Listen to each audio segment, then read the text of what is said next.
Thank you. And I guess there's no additions to the agenda, then it's pretty straightforward. Move on to number 3, declaration of pecuniary interest. Are there any? There shouldn't be any. Moving on to number 4, a motion to convene as committee of the whole. Councillor Gatward. Yes, Mr. Mayor, thank you. It's moved by myself, seconded by Councillor House, that council convene as committee of the whole to consider the 2021 budget. Perfect. We're going to vote on the approval of the agenda first. That I didn't say, let's call the vote. So call the vote first to approve the agenda. Thank you. No one's opposed. And now we're going to vote on Councillor Gatward's motion. All those in favor? Move, yeah, committee of the whole. Okay, we're going to start. The budget's in front. Everyone has their binder in front of them.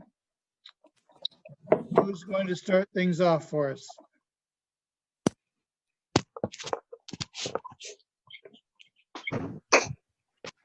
Aaron? Your worship, if you would like, I could introduce the city.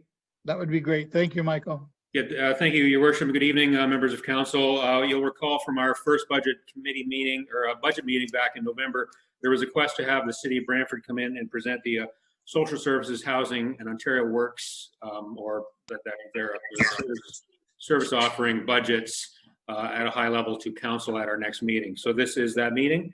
I believe it's Aaron Wallace, who I'm not sure what Aaron's title right now. At the time last I talked to him, he was acting general manager of social services, but I will ask him to confirm that and turn it over with your pleasure, Mr. Mayor, to Aaron. Thank you. Welcome, Aaron. Thank you, Mayor. Thank you, Mr. Bradley. That's correct. I'm Aaron Wallace. I'm the acting general manager of community services and social development.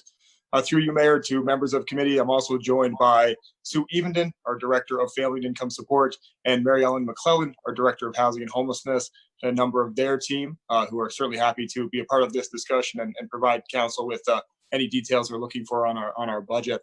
So I thought perhaps I would just, starting with the first slide, just give a brief overview of the services that the social services provides to the county.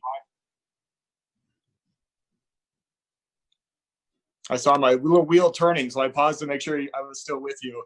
So there's 3 areas of service that the city provides for both the city and the county. The first is children's services and early years. And there's 3 components of that work generally. The first component is that we do provide a number of grants and subsidies to licensed childcare providers. 15 of those centers in the county of Brant. And we also provide subsidies to licensed home-based providers as well. And the intent there is to make sure that there is as many licensed childcare spaces in the community as there can be. So we do support over 4,000 licensed childcare spaces across the city and the county, with 1,100 of those in the county of Brant.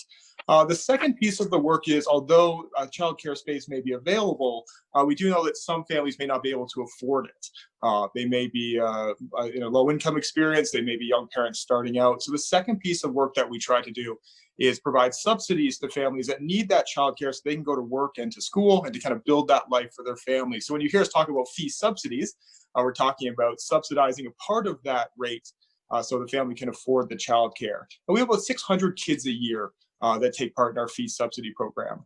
The last piece of work called Early Ons. Now, my daughter is 8 years old, so when she was still in a stroller, these were called parent and child literacy centers.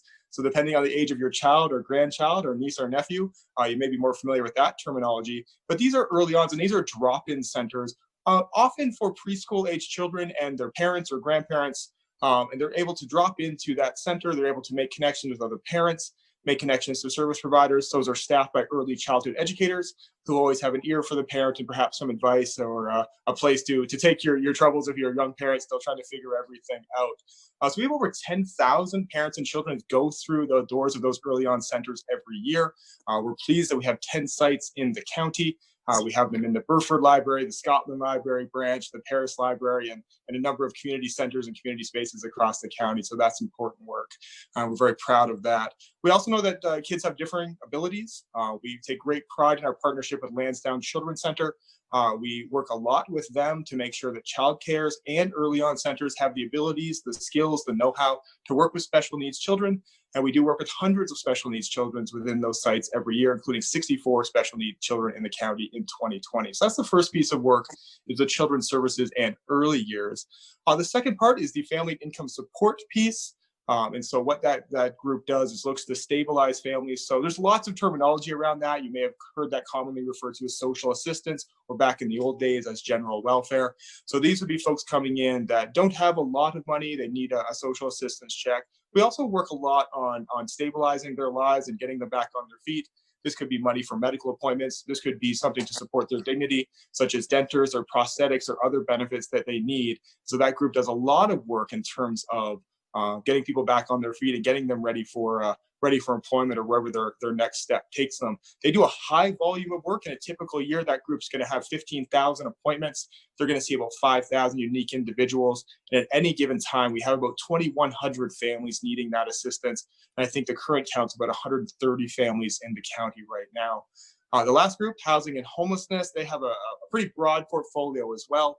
Of course, they are taking care of our 1,100, or I guess 1,200 rental units. About 92 of those are in the county.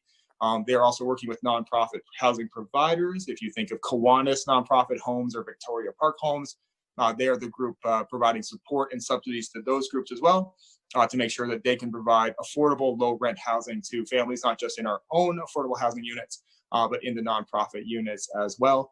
They also have oversight over the supportive housing and homelessness portfolios. And so this is the emergency shelter beds, and also supporting folks that are at risk of homelessness, or maybe a little bit of help, like turning back their hydro on, or supporting them with last month's rent into a new apartment would prevent them from becoming homeless and needing to use those emergency shelters. So they do a high volume of work. In a typical year, they're going to do 5,000 work orders in our affordable housing sites. They'll see about 1,000 folks that are at risk of homelessness and support those folks out of that situation. And we do see between 2,000 and 2,500 shelter nights, as we would call them, but these are nights used by folks in our emergency homeless shelters. So just very briefly, and we're happy to dive into any more of those details as we go, but just very briefly, that's the overview of the services we provide for the city and the county. So if we go to the next slide, I'll talk a little bit about what our work looked like in 2020. Of course, the key component of our work, as it is for many agencies and workplaces right now, is our pandemic response. We did a number of emergency programs and preventative programs to support the community's pandemic response. I should pause there and say that I know that this council and our own council has done incredible work in the background, advocating for resources for this community. I know that's work that often goes unseen. I know that our former county councilor, Will Bauma, has done incredible work advocating for this community as well. And I want to tell you a little bit about how that work looks on the ground. So we did a number of programs to support the community's pandemic response. And one of the important was to develop a isolation shelter, which is a little social service jargon there. But essentially what that is we know there's folks that are living in tent cities, living on the street, living in our shelter system that are incredibly vulnerable to COVID. If they were to contract COVID, you would see some very negative health outcomes or even death. And often these folks don't have a place where they could physically distance or await test results if they needed testing. So one of the pieces of work we did was to set up an isolation shelter, which means just that. This is a place where the homeless individuals could be separated from each other and from the congregate care center, especially those that might be at high risk of a very negative outcome. So that's an important piece of work, not just, of course, for the individual and the family, that not having that resource could lead to some human tragedy. It's also a very important community response. If you were to have an outbreak within your homeless population, very quickly that could overrun your emergency room, your ICU units, your respirators. So it's very important that we're mindful of vulnerable populations during a pandemic, because that supports our community response. The other piece of work we did was emergency childcare. You would have seen some of that coming through the press over the last few weeks. So what emergency childcare is, the province understood that essential workers and first responders may have difficulty getting to work with the schools shut down and no childcare available. And so our staff very quickly put in place some emergency childcare spaces. And to date, they provided over 20,000 hours of emergency childcare to the children of essential workers. And what that means is that those workers are at their posts, whether they are firefighters or police officers or nurses or other essential workers. They're able to have a space where their children can provide care, and they can get to work on the community's pandemic response as an essential worker or a first responder. We're also providing money to our child centers so that they can safely restart. So we do a lot of work with them to make sure they have the PPE, make sure that they have the staff resources, make sure they have the know-how, so when things go live again, they have the appropriate public health measures in place to respond as they can. We also took all of our services virtual. I'm very proud to say that although we were in the midst of a pandemic, we did not lose a single day of service at 220 Colburn. We were able to provide a full suite of service to all of our clients. So nobody went wanting, whether that was somebody who wanted a social assistance check, somebody who needed a shelter bed, somebody who needed a fee subsidy. Those folks were served in their turn. And despite the pandemic and despite some of the extra work on staff, we were able to have our full operations available as well. I wanted to note a couple more things, and I'll leave it there with the pandemic response. One is kind of an interesting kind of bureaucratic or administrative fact, but I think it's important. One of the things we did during the pandemic was to try to get all of our social assistance clients to receive direct payment through their bank or a reloadable payment card. And again, it seems like a small administrative fact in the grand scheme of things. One of the important elements of that is we knew, especially folks living in the county or in a rural situation, they were going to have to get their check by mail. And that's always prone to checks getting lost in the mail, checks being delayed, that kind of thing. Or they would have to come into a center and pick up that paper check. And by getting them onto these electronic resources, we did limit the amount of person-to-person exposure that person would have. And we also just gave them the safety and security of knowing that that money would be in the bank or on their card when they needed it and not have to wait for potential delays in the mail as those things were going. And one last piece, through some of the advocacy that this council and city council has done to bring social services relief funding to this community, we're able to provide over 500,000 meals to individuals in the city and county through our partner Salvation Army in the county and Food Bank in the city. So that's been an incredible piece of work in and amongst the regular operations that we deliver. The second piece of work in 2020 that was fairly significant was an entire commission restructure. I know members of Social Services Committee are familiar with this, but we did have $1 million funding cut in our Ontario Works funding envelope. This followed closely on the heels of an almost $500,000 funding cut last year. And so although these things were a coincidence that they happened at the same time, this was quite disruptive. We reduced our workforce by about 10% in the midst of the pandemic to come in line with that budget. And the reason for that funding cut was that the province is looking to have employment services delivered by outside agencies and not by the municipality. And so times where you may come in, you may get your check, and then you would work with that staff member at the city to try to find employment, dust up your resume, and go ahead and find work. What the province is doing now is saying, what we want the municipalities to do is stabilize. We want them to make sure the person is healthy and well and can get their dentures and get to their medical appointments. But when it comes time for employment, we're going to have that done by an outside agency. So what that meant in practice was the province has taken $1.5 million, or over a quarter of that budget, out of the funding envelope. So what that precipitated was a massive restructure. Like I said, we lost about 10% of our staff in that restructure. We also transferred or reassigned another 50%. So quite disruptive during a time of pandemic response. Some of the good things that came out of that, certainly, as I said, we have a family and income stability program now that is focused on stability of families, that allows them to dedicate their resources specifically to the kind of health and wellness of folks coming in the door and then passing them off when it's time for them to find a job. So we think that's going to be a very productive system. We also put our homelessness group underneath our housing group in the same portfolio with Mary Ellen. And I think we're finding some interesting linkages there between housing, homelessness, supportive housing, all of those different portfolios. So that was an important piece of work as well. So it wasn't all hard and challenging work. There were certainly some successes in 2020 as well. This council is well aware of the launch of the Marlene Ave supportive housing site.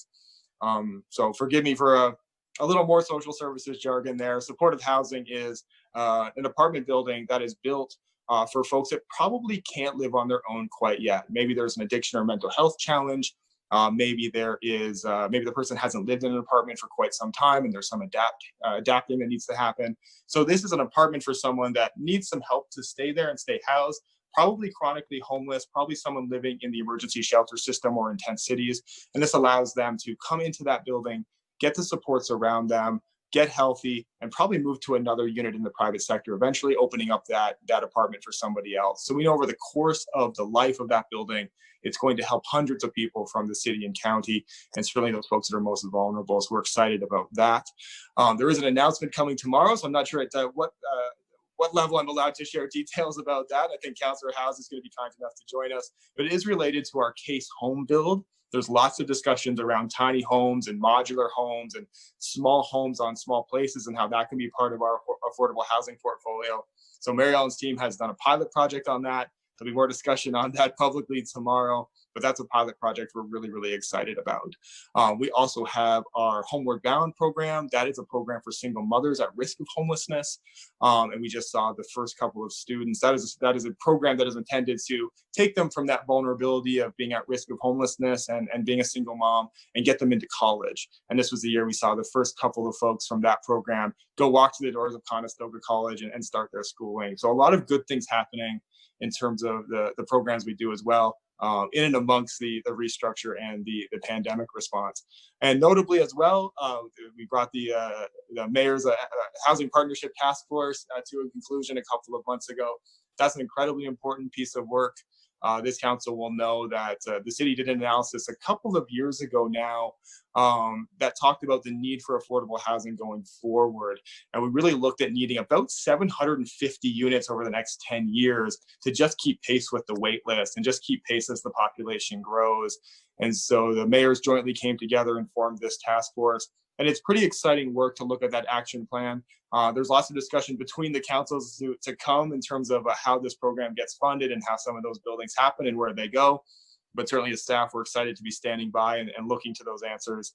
And really that is an exercise in where can you find the money to build, where is the land, and where are the partners? So a lot of exciting work coming out of that task force as well.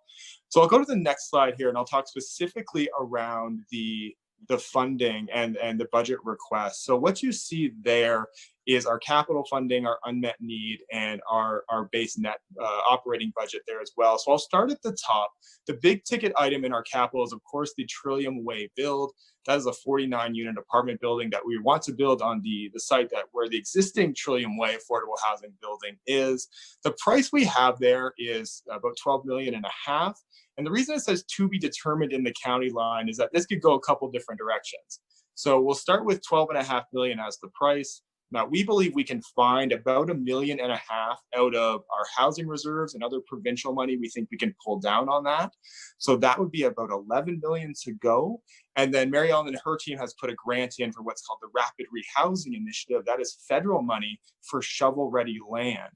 And so that grant amount would be about $7.5 million.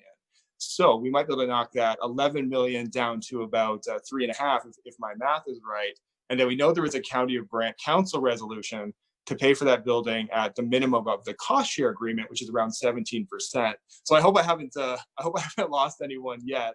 But there is a recommendation from the task force that talks about cost sharing all of the capital bills at 27%. So when I say there's still some discussion to happen among municipal councils about how the money works, this would be a piece of that. So we're hoping to find out in February if we were successful for that grant. And then we can finally, and I know that both councils have been waiting for a final price tag on this for some time, as we have, but I think this is a good opportunity to look at a build, try to chase down some federal money to support it and potentially get this build very affordably. And then how that is cost shared among the two communities will leave to the municipal councils to negotiate. But a very exciting project and one that we're excited to see get off the ground. The second and third are maintenance to our existing buildings. So we have the second one there, the Walker Green balcony that is here in Paris. That is covered under reserve. So what we do in terms of maintenance to our existing buildings is we do building condition audits. And so we know what is necessary in terms of keep that building in state of good repair. So the Walker Green balcony has been identified as something that needs to be done. And so we've set that money aside and we have that in our reserve. So there'd be no additional cost to the county, but we wanted to flag that as a capital project within the county. And the last one here, just to further confuse the Trillium Way discussion, this is a $6,000 capital item in our budget, but this is not about the new building. This is about the existing building. And what we know is that the parking lot, curbs, and walkways do need a little bit of work, but we also know there'll be new construction on that site. So that's $6,000 to have an expert come in and talk about how that can happen and how that needs to happen, just to ensure we're not putting down pavement and tearing it up or putting down walkways that are going to be in the way. We need an expert opinion on. We know those features need to be updated, but we also need to get an expert opinion to make sure that that's keeping in line with the new construction that we see going on there. So that's our capital program in the county for the following year. We do have one unmet need. It's $100,000 for a shelter diversion program. That was direction that came to us through Social Services Committee and ultimately through City Council. I'll explain briefly why what a shelter diversion program is. And so one of the things we're recognizing, as all communities do, is that you run out of shelter beds pretty quickly. Not many communities, if any, can keep up with demand for shelter beds, and emergency shelters are incredibly expensive to run if you want to keep adding beds.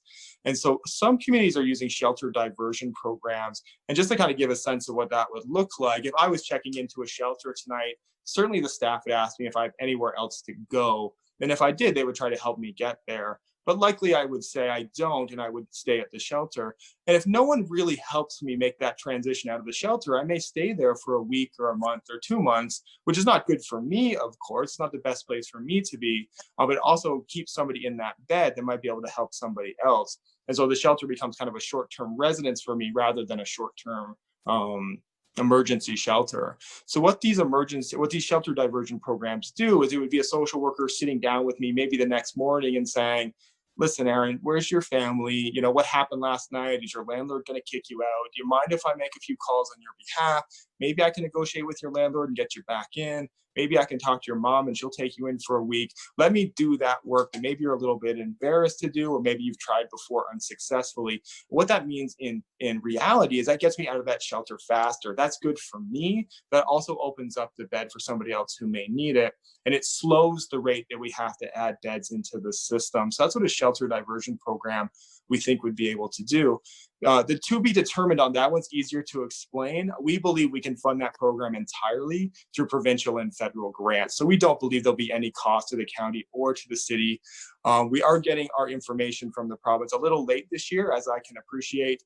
So we haven't quite confirmed that, but I have high confidence that there'll be no cost to that unmet need.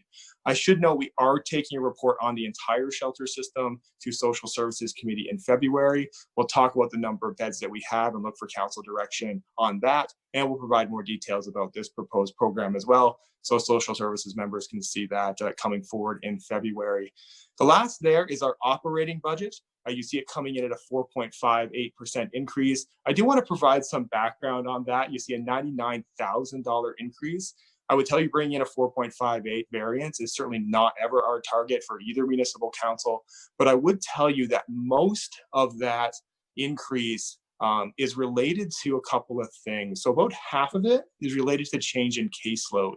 So the way the county and city cost share works right now is in a few different ways, but one of the ways it works is on caseload. So as the caseload for Ontario works, more folks in the county go on social assistance. That is how the program is cost shared. So of that $99,000 increase, over $40,000 is the swing in caseload, which is actually pretty imperceptible. It's about 0.8%.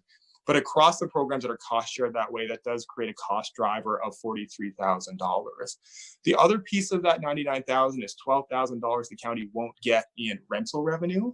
So the province has put a rental freeze on all housing, including social housing. Typically, we do increase those rates for a rental revenue. We cannot this year. And the actual bottom line impact that has on the county is $12,000. One of the other interesting pieces I wanted to talk about was some of our fixed costs as the provincial revenue goes down. So $10,000 of that $99,000 is actually because we continue to rent 220 Colbert at the existing rate, even though our provincial revenue goes down. So even though we lost $1.5 million out of our Ontario Works budget, we still have the same space. I want to come back to that in a moment. We have a $12,000 increase in insurance. And so that is a driver as well. So if you take out all of those pieces that are cost drivers within the budget that are outside of anyone's control, this budget actually comes in at less than 1% at 0.7%. So this is a very lean budget, although the 4.58 certainly does catch our eye. Now that doesn't make us complacent. We know that some of those cost drivers like provincial revenue and who's on the caseload at any given time, that's going to ebb and flow. So sometimes it goes against the county's bottom line, sometimes it goes against the city, but we are looking at some of those other things. So for example, why do we continue to rent a big building at 220 Colborne when we've demonstrated we can do virtual services? Maybe this is time, and City Council has given us this direction, to start to decentralize social services. Could we instead provide some of these services out of your rec centers and our rec centers? We know that Ontario Works is going to be delivered soon, probably in the summer, out of your health hub. So that's a great example of, we know that's a cost driver. We know as our provincial revenue drops, we've got to do something about that. We can't continue to rent a big space that potentially we don't need. And so we're going to look at pushing that cost down as well as we go. And we have some strategies for that. The other is insurance. I think this is a strong signal that insurance costs will continue to increase on social housing. We're already having conversations internally at the city to see if we can bring the housing insurance underneath the portfolio of the city's general insurance policy. We know in other communities that's a cost saver as well. So certainly, as I want to say that we are not complacent on the items that we can change. Many of the budget items driving that 4.58 are beyond our control, and hopefully will level out into next year as they go. So I'll leave that slide. I'll just go to the next and just give a quick update on what we're going to do in 2021. And so, of course, 2021, a huge chunk of work continues to be the pandemic response. We are still running those emergency child cares. We're still running those isolation shelters. I think the news and the direction out of the province this week has told us we're not just still in the pandemic, we are probably now in the worst of the pandemic. So that work needs to continue. The other piece of work that we need to do is around that Trillium Way build. We're incredibly excited about that. We know that affordable housing is sometimes a little bit misunderstood, but affordable housing in the way that it's going to be built is going to be for a number of different people, right? It's not just going to be the way the projects were built by the province in the 1960s or 70s. This will be different people at different income thresholds. Some may be on social assistance, some may be young professionals, some may be families with a moderate income. And so social housing now is beautiful, it's modern, it pays for its own operation, and it's certainly life-changing for the hundreds of families that will move through there over the course of that building's lifespan as they settle down and put roots down in Paris and keep their kids in school. So that's really exciting. We're happy to work together on that. There's more to come on the social assistance transformation. I talked a little bit about how we're not doing employment services anymore, but starting in February, we'll also be looking to the province to do our centralized intake. So there's some really interesting work happening at the province as they take employment services out of the program. And now we're looking to do intake centrally and referring just those challenging cases or those follow-up cases to the municipality.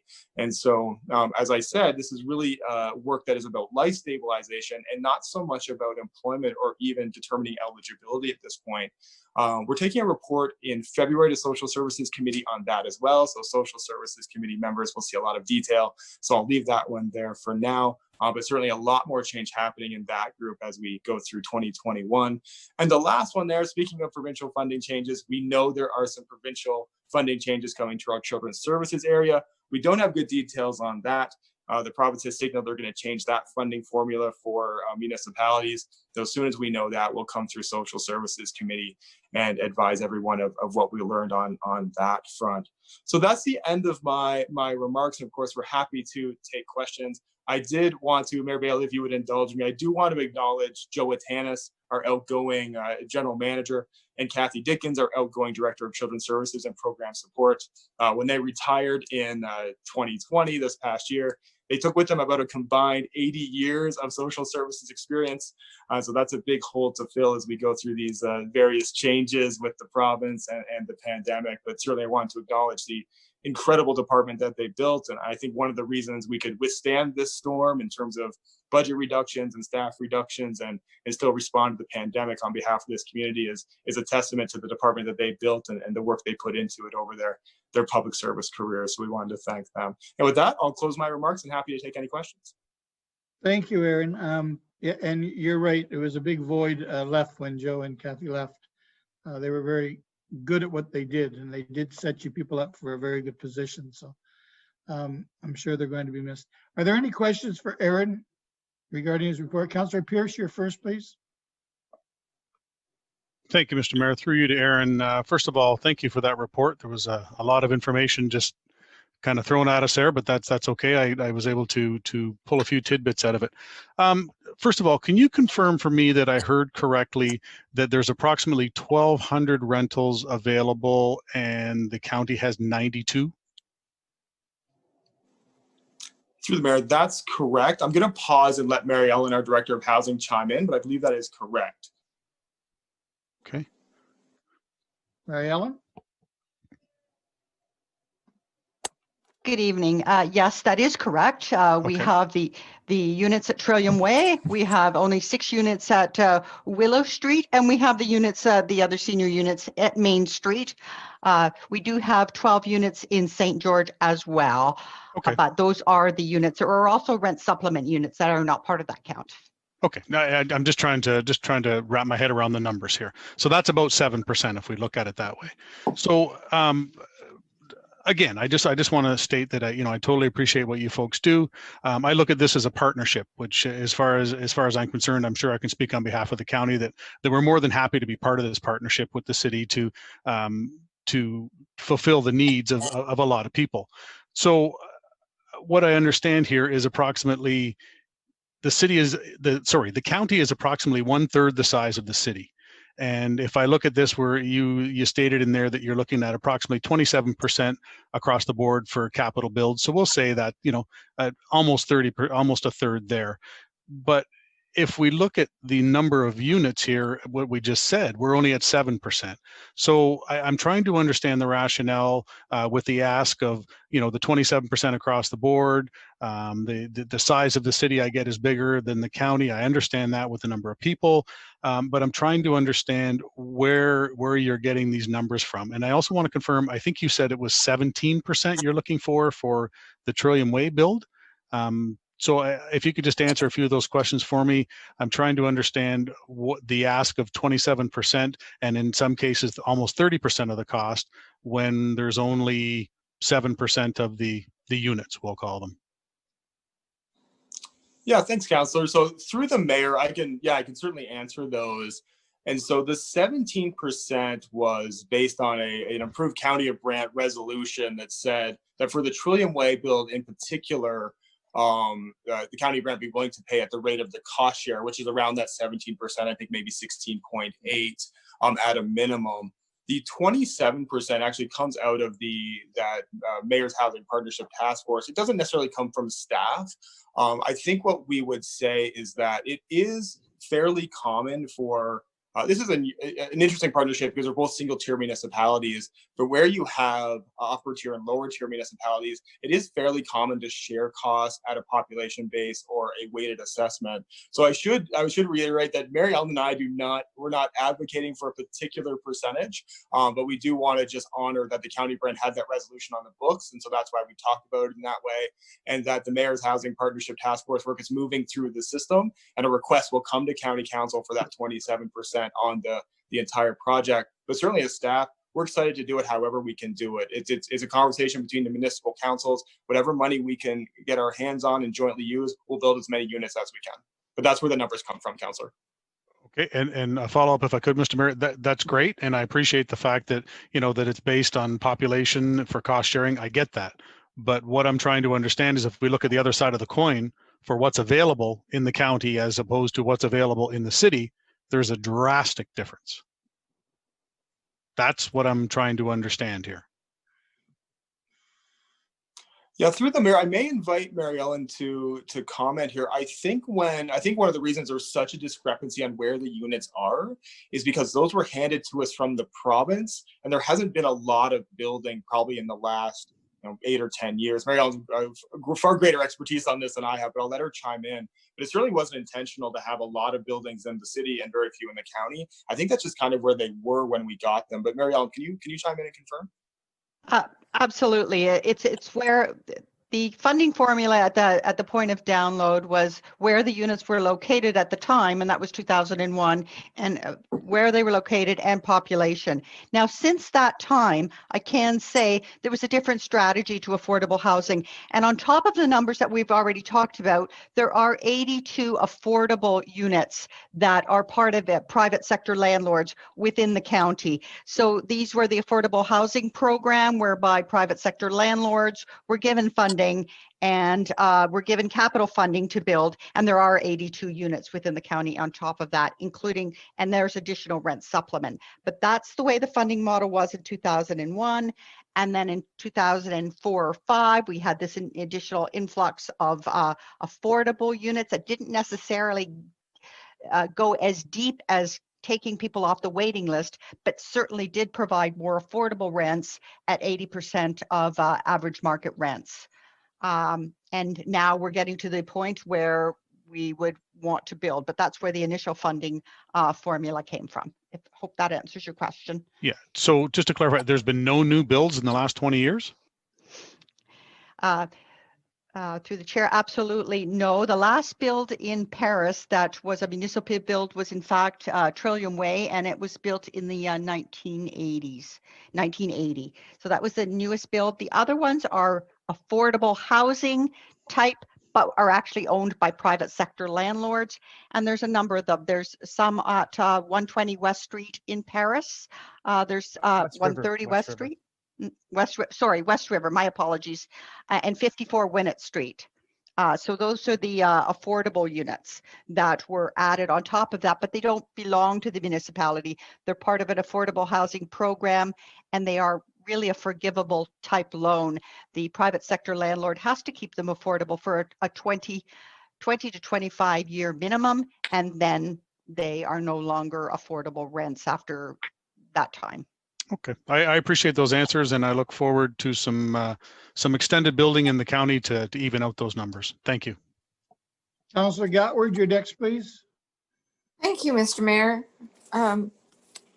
Yes, Aaron, when you were talking about child services earlier, you mentioned that there are several early years centers that operate. You mentioned that one was in the Scotland Library. What do they do at the Scotland Library? Do they do programs in there, or because I never heard of that before, and I'm wondering what type of program they would have there. Yeah, absolutely. Through the mayor. So typically it's drop-in, and it wouldn't be every single day. So what would happen is we do contract with agencies like Community Living or Brent Children's Services to come in and do that. So it wouldn't necessarily be programs that you would walk in and see kind of a classroom set up and somebody teaching. It's typically kind of like a play area set up. They put the sandwich board out to make sure people know they're open. Lots of little toys on the floor. There's a staff member in there, and families can just walk in and chat and play. They probably do have some reading time and things that they set up for the amusement of the kids. But yeah, that's the kind of thing they would do. It's just a place for parents to come and connect, ask questions. Sometimes they have public health nurses come and be a part of that, so parents can ask questions about nursing or other things that maybe they just can't get an answer to. So yeah, it's typically not formal programming, but it's certainly a place where young parents and young kids can go and get some exposure to play and to other experts. Yeah.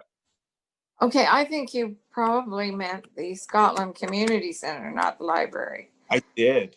Through the chair, I apologize. You're correct. Yeah, You got when me. you started describing all that, I thought, I think that's at the community center. I know they had something there, because at first they started out at the Oakland Community Center and then moved up to Scotland. So thank you for clarifying. No, thank you. Thank you. And I'm going to look forward to that tiny homes announcement tomorrow from Mary Ellen.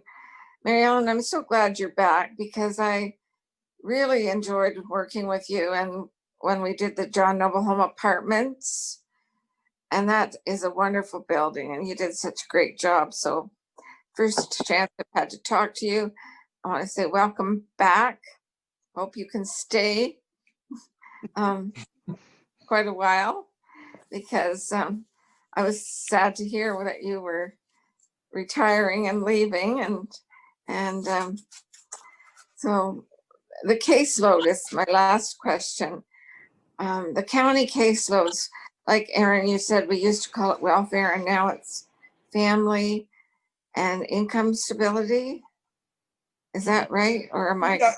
Yeah, so through the chair, the program itself is still called Ontario Works, but you're right. Back in history, this would have been called general welfare. It's often talked about as welfare. We typically use the term social assistance, but the program itself, like the funding we get and what the province is funding us for, is called Ontario Works. We call it social assistance, but yeah, it's a check for a person to be able to pay their rent and get some groceries if they don't have any other money. You're exactly right. Okay, and how many cases do we have in the county? Through the chair, 130 right now. So those would be 130. families. Yeah. And how many cases are there in the city? It's done on a rolling average. I think there's 2,100 cases about. So if my math is good, it's about 1,970 cases. And I'm giving you rough averages because obviously it changes day by day. But I'd say close to 2,000 in the city and then 100 and change in the county. Okay, thank you. I appreciate that information. And I'm glad that Trillium Way is moving forward. I think everyone's excited about that. And when those units are built, can you or Mary Ellen tell us how they're allocated to, do they go to the first people on the waiting list, or how are they given out? Yeah, thank you, Councillor. I will defer with your permission, Mayor Bailey. I'll let Mary Ellen come in and explain that process. Thank you. Thank you. Through the chair, we'll do much of the same process that was deemed to be successful at the John Noble apartment build. Once we get that shovel in the ground, we will develop a waiting list. Now, until we determine the funding levels of the individuals that will be in there, and that'll be dependent on very much on the rapid rehousing grant, if we get that or not, the various levels of incomes within the Trillium Way build. We'll develop that waiting list. It will be a chronological waiting list depending on those income sort of bands that will have to be yet to determine. So we will offer based on that. It may not necessarily be chronological for some of the market units. It may be ability to be able to afford the higher level rents. The other thing I can say is we'll certainly honor the client groups. When we applied for the rapid rehousing, we indicated a number of client groups that would be living into that building. So there will be some victims of violence that might be offered units of as they are now at the top of the waiting list. But it'll be very, very similar to what we very successfully did with the John Noble apartments. Thank you. Councillor Ferrier first, please, and then Councillor House. Thank you, Mr. Chair. Mr. Mayor, through you, a few questions. My understanding, Aaron, it's good to see you. We've worked together for a long time, well before our current roles, working in Brantford in social work and social services. But I have a couple of questions. One is, there's been, and this might be one that you might have to defer on, but my understanding has been that there's been 2 or 3 other motions over the last 30 years to build in the county, but they were shot down by Brantford Council. Is that correct over the last 30 years? Through the mayor, I've never heard of that, but I won't say that's wrong. It could certainly be so. I can tell you that one of the reasons that we're building in Paris is because in previous county council and city council were very supportive of the idea of the next building being in Trillium. The history before that, I'm a little bit foggy on. With your permission, Mayor Bailey, I may invite Mary Ellen, who might have a deeper history on that, but I'm not aware of any councillor. Thank you. Mary Ellen? Yes. Again, there was my understanding, again, I was not with the city, but this is my understanding and what I've learned since that time, that in approximately 2006, there was an affordable housing build that was going to be built in the county. Though that for some reason, I don't have the details on why that didn't get passed, but it did not get passed. It was for one of the private sector affordable housing builds that I spoke of earlier. Okay, thank you. And maybe in the discussion piece, some of the more veteran councillors from our county might be able to shed some light on that and have some memory. But before that, my understanding being on the Social Services Committee is that one of the main reasons the Trillium Way has been so supported, the doubling or the twinning of it, and has come to the forefront at this time, is that there's a lot of pressure in both the city and the county to build. But it's also my understanding there are very limited options for shovel-ready land, for construction-ready land in Brantford for this purpose. So, Trillium Way is one of the only options available. It literally had to come down to Trillium Way is one of the only options available to get this kind of support. Is that a fair assessment? Yes, absolutely. I have to agree. We certainly looked under every rock and looked at every option in order to apply for the rapid rehousing. Trillium Way, we were well on our way, was already in our 10-year capital plan, was already underway. We had done our feasibility study. We're going to go ahead with Trillium Way regardless. The rapid rehousing opportunity came about, and it was really one of our options to apply for that. And it's a good chunk of money towards Trillium Way if we are successful. But yes, indeed, we did not have a lot of shovel-ready options ready. Any port in a storm, Mr. Chair. And the other piece then is that how then do we guarantee builds in the future in the county, including the catch-up that Councillor Pierce talked about? And we haven't been at the 17.5%, even though we've been, cost sharing at that level.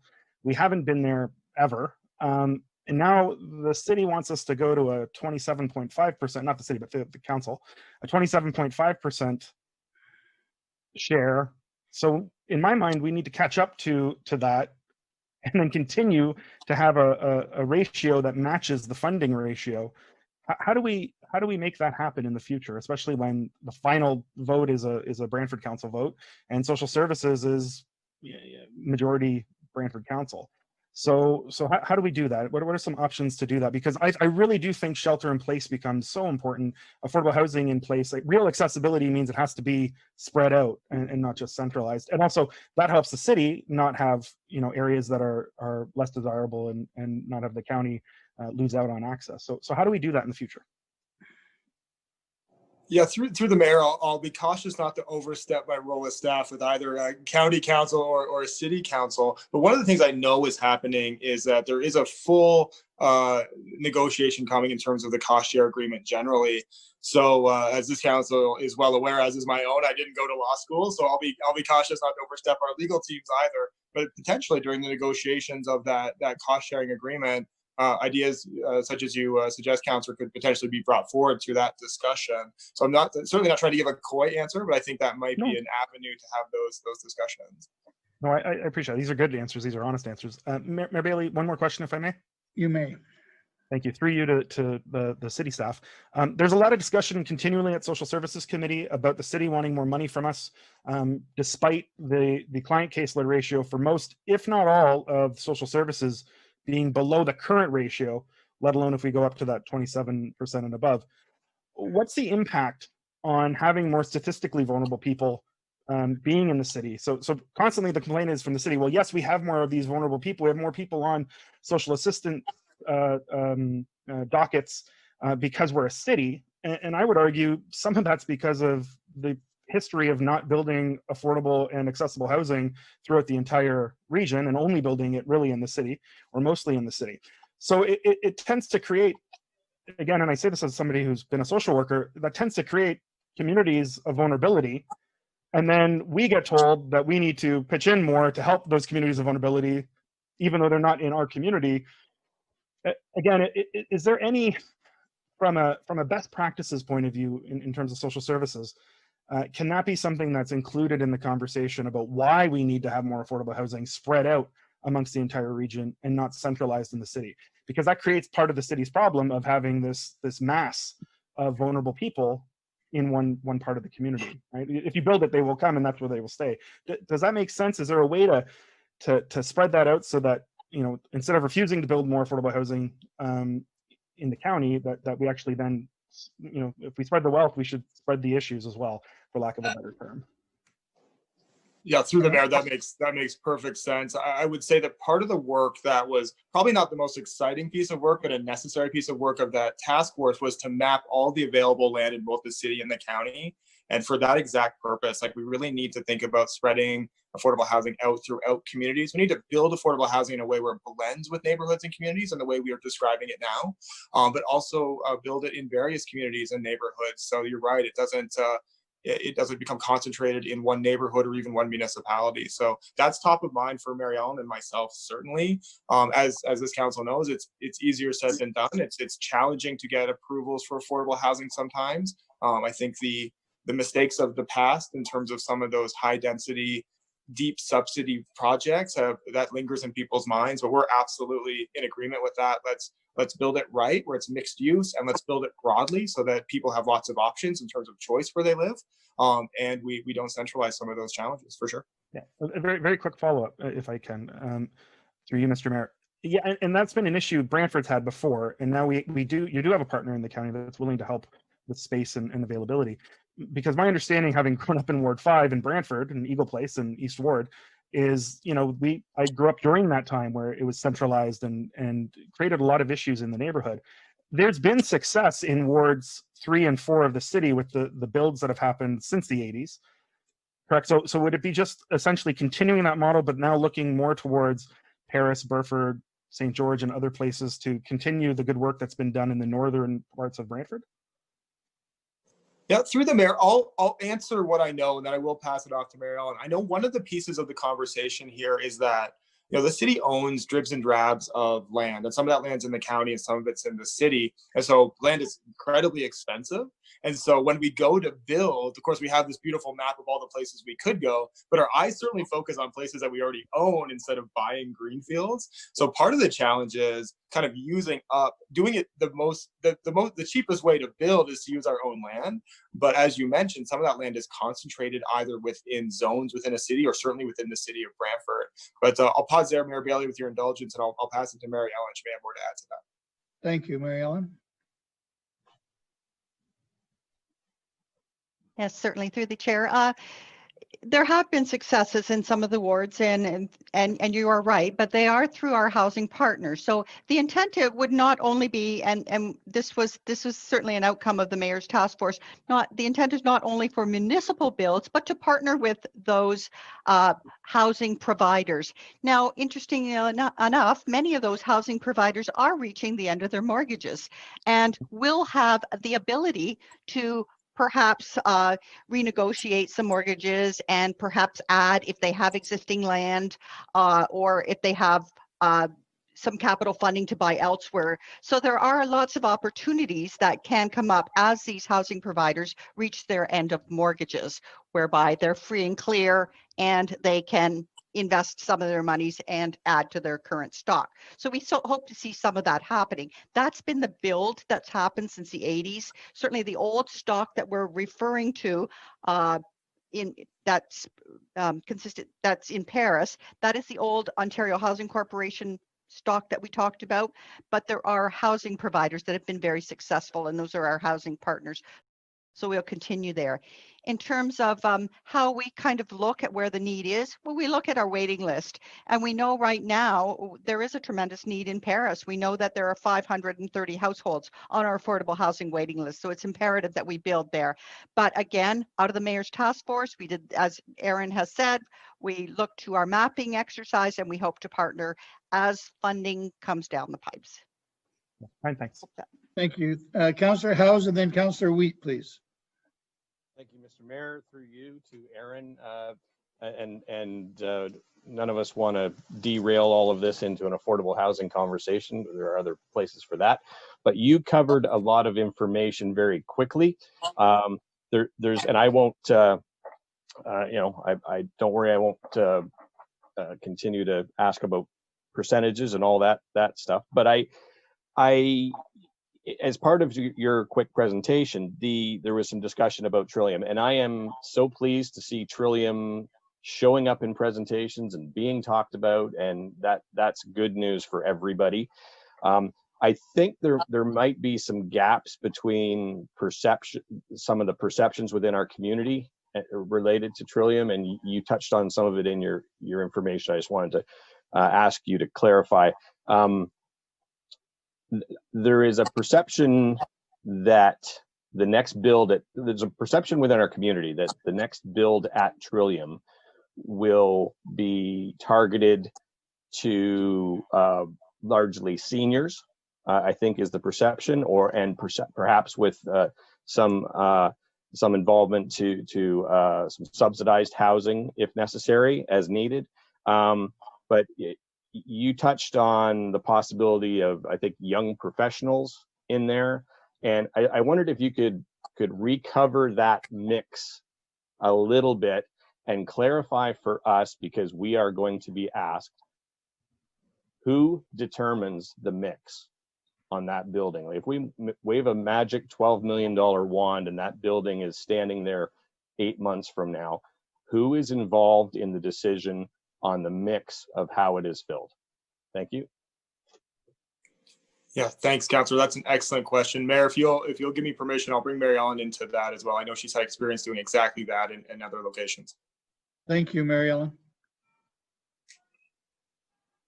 Thank you, through the mayor. We go back to our successful model of the John Noble Apartments, whereby we have multiple income levels within that build. It's deemed to be a very healthy build when you have that income mix. And Aaron alluded to the young professional. Indeed, it will come down to our funding model, just how deep some of those subsidies will go. We can say we know, and that our principles are mixed income are good, healthy communities. We know there will be multiple income levels within the building. It will not be 100% rent geared to income, as Aaron alluded to. Those are sort of experiments of the 1960s. We don't do that anymore. That's not the way they are. They're beautiful builds. They're totally what any one of us would want to live in. We need to look first to our success, to if there is a success around the rapid rehousing, because that will sort of reduce the cost. From there, once we determine what we need, that debt level that we need, we'll be able to kind of come up with those income bands. How many can we have in the higher income bands? How deep can we get for some of our very needy clients? So it will depend on the ultimate funding model, and it will go through our social services committee for approval. But that is the intent, to have a mixed income, very healthy community. Councillor House? Thank you. So what I'm hearing is, mixed income, got that loud and clear. I think I'm hearing that where the money comes from for the capital build has an impact on the mix, and ultimately all of that, to answer my question about who decides, who determines, that happens at social services. Through the mayor, that is correct. And the funding source will actually help us to determine those income levels. If we are successful for the rapid rehousing, we know that we can't charge more than 30% of an individual's income. So there'll be multiple levels of income within there. If we're not successful, then we can determine a different income band, and we can have more market units. So it really will depend on the funding sources. But we do want to be able to provide a wide range of housing for a wide number of people, and certainly assist those many needed individuals that are currently on our waiting list. Right. Thank you very much. And as this progresses over the next few months, I'm sure we will have some effective communication strategies to make sure everybody understands all that. Thank you. Thank you, Councillor House. Councillor Wheat, please. No questions. No, okay. Councillor Miller then next, please. Okay, very quickly, Mr. Mayor, thank you. This was going to be 2020 was going to be a difficult year for social services, no matter what, simply because of all the changes that the Ford government had brought in. We knew this.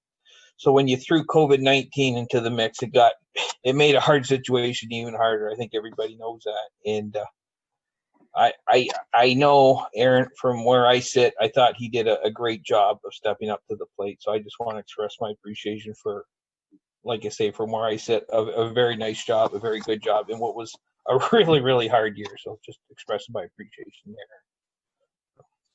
there. Thank you, Councillor Miller. Are there any other questions for Aaron before we thank him for his time? Seeing none, Aaron, thank you for your time. I think you answered a lot of questions, and I think there's a lot more questions that need to be, we need to talk about, but at least it cleared up a lot of things, I think, percentage wise and things like that. So thank you for being honest and not telling us things that you weren't quite sure of. So thank you for that. That means more than you know. So thank you, and we'll continue on to number 6 on the agenda. Thank you, Aaron. Goodbye. Thank you, Mayor. Mary Ellen's gone. See you later. Councillor Pierce, number 6, please, on the agenda. Thank you, Mr. Mayor. It's moved by myself and seconded by Councillor Bell, the staff report RPT 21-17-2020, sorry, RPT-21-17, the 2020 financial forecast and deficit projection be received as information. Not a great topic, but a topic we have to talk about. Heather, are you here?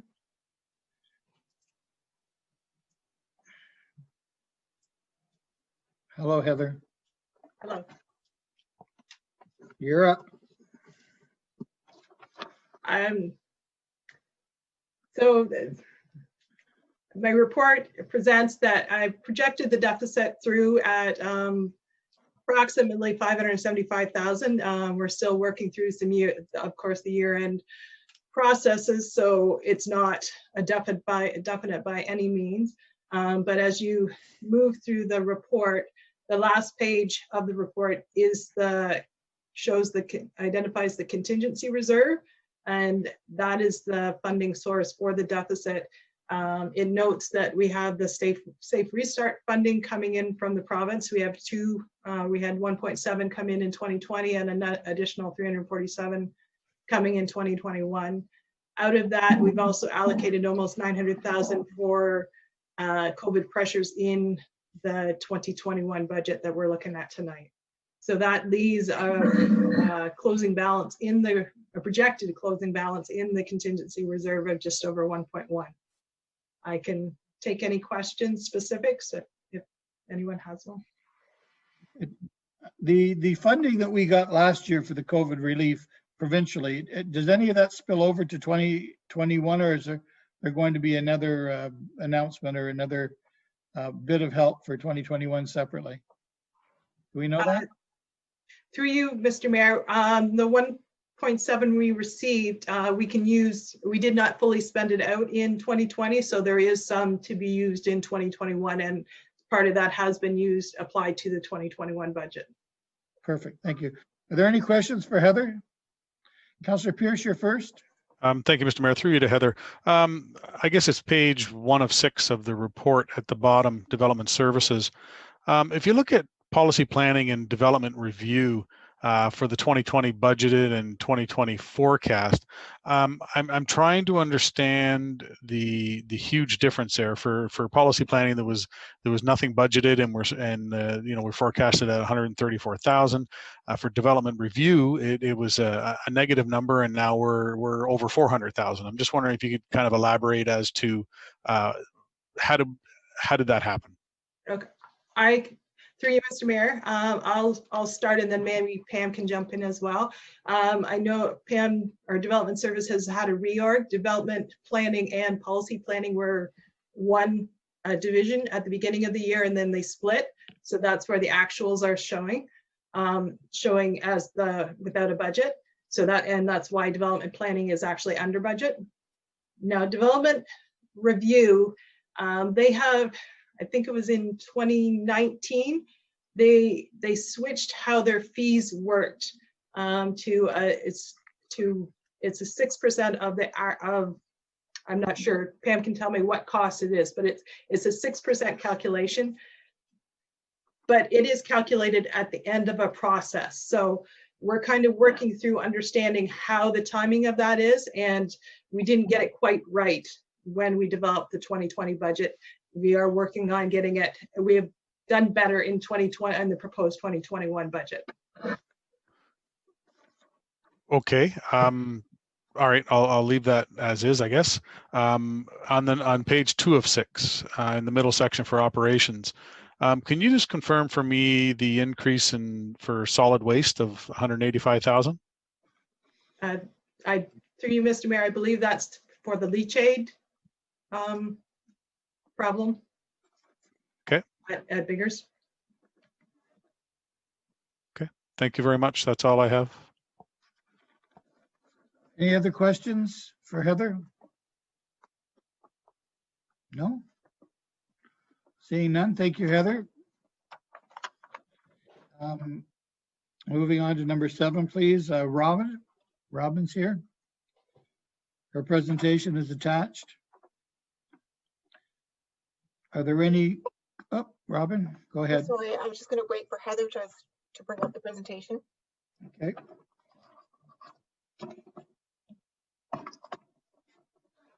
There we go. It's got some funny black marks on it, but Yeah, I'm not, If I may, those are actually from the bar, the sharing bar, or the little video bar. So they appear on other people's screens. So if you were to minimize your, there we go.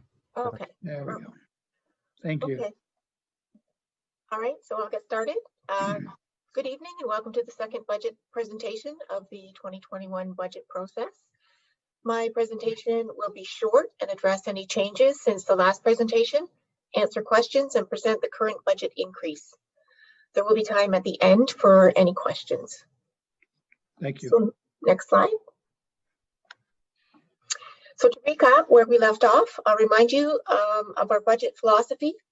So we agreed to have our service levels remain unchanged, status quo budget. COVID-19 impacts will be subsidized by the funding provided by the province, and the asset management capital budget will be increased at the same rate as the non-residential building construction price index. Next slide. So when we met last, the overall budget increase was 2.5%, or $74.68 on a median home valued at $363,000.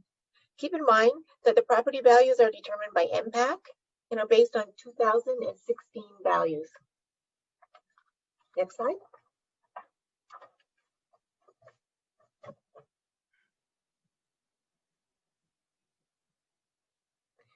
So this slide was presented at the last meeting, which highlights the revenues, expenses, and net levy. An updated version of this will be reviewed later on in the presentation. But to recap, the net levy increase was at 3.1 million, or 5.5%, and 2.5% on a median home. Next slide. So since our last meeting, we've received updated information. So we have new information from the John Noble Home, Brant County Health Unit, the Long Point Regional Conservation Authority, MPAC, Social Services. We also became aware of additional safe restart funding of $347,000. The net difference resulted in a reduction in the budget of $210,906 to the levy. Next slide.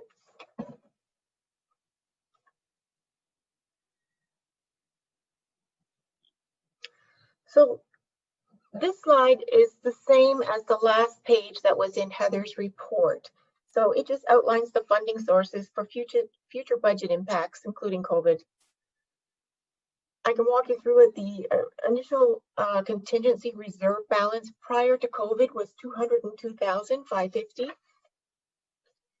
We had a contribution from our contingency reserve, or to the contingency reserve from the 2019 surplus of $301,000. We had our first safe restart funding allotment of $1.7 million. Then we had a second contribution from the safe restart funding of $347,000. And then we transferred from the contingency reserve $893,000 to the 2021 budget to address the 2021 COVID cost pressures. We have a projected deficit, and this is obviously can change, for the 2020 budget of $575,000, which will also be funded out of this reserve, which will leave us with a projected balance of $1.1 million, which will be available to be used for other unanticipated costs, including COVID. Next slide. So at the last meeting, there was a number of questions that we indicated we would come back to you with answers for. So the first question, next slide, was materials and supplies. So I can draw your attention to this material and supplies budget. You can see that it has a $507,000 increase. And the key factors driving that. Like the first line, supplies is 126,560, which is mainly driven from speed control equipment for branch safe streets.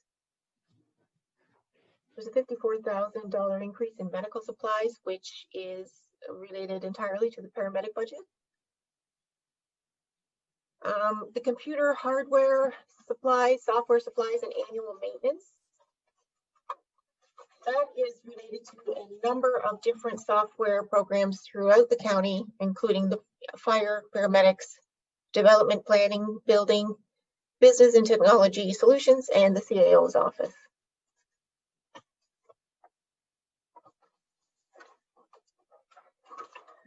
Then the next big one is 300,000 for salt, which I don't think that that's any surprise. It's to reflect our current actual spending. And then licenses and permits, we have increased for gravel pit licenses, vehicle licenses, and water applications. So those are the highlights of what's in that materials and supplies budget. So next slide. So there was a question about principal and interest as it relates to the 2021 budget. So what you see here is the amount of principal and the amount of interest to be paid and how much will be funded by instruments such as user fees, DCs, or provincial funding, and how much will hit the levy. So for 2021, the 2.821 million is budget to come from the levy. This is very similar to the 2020 budget. I think there's only a $10,000 difference. Next slide. So there was a question of how many kilometers of hardtop to gravel was done in 2020.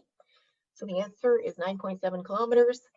It was done on the 13th Concession Road, Hatchley Road, McLean School Road, and Onondaga Town Line Road.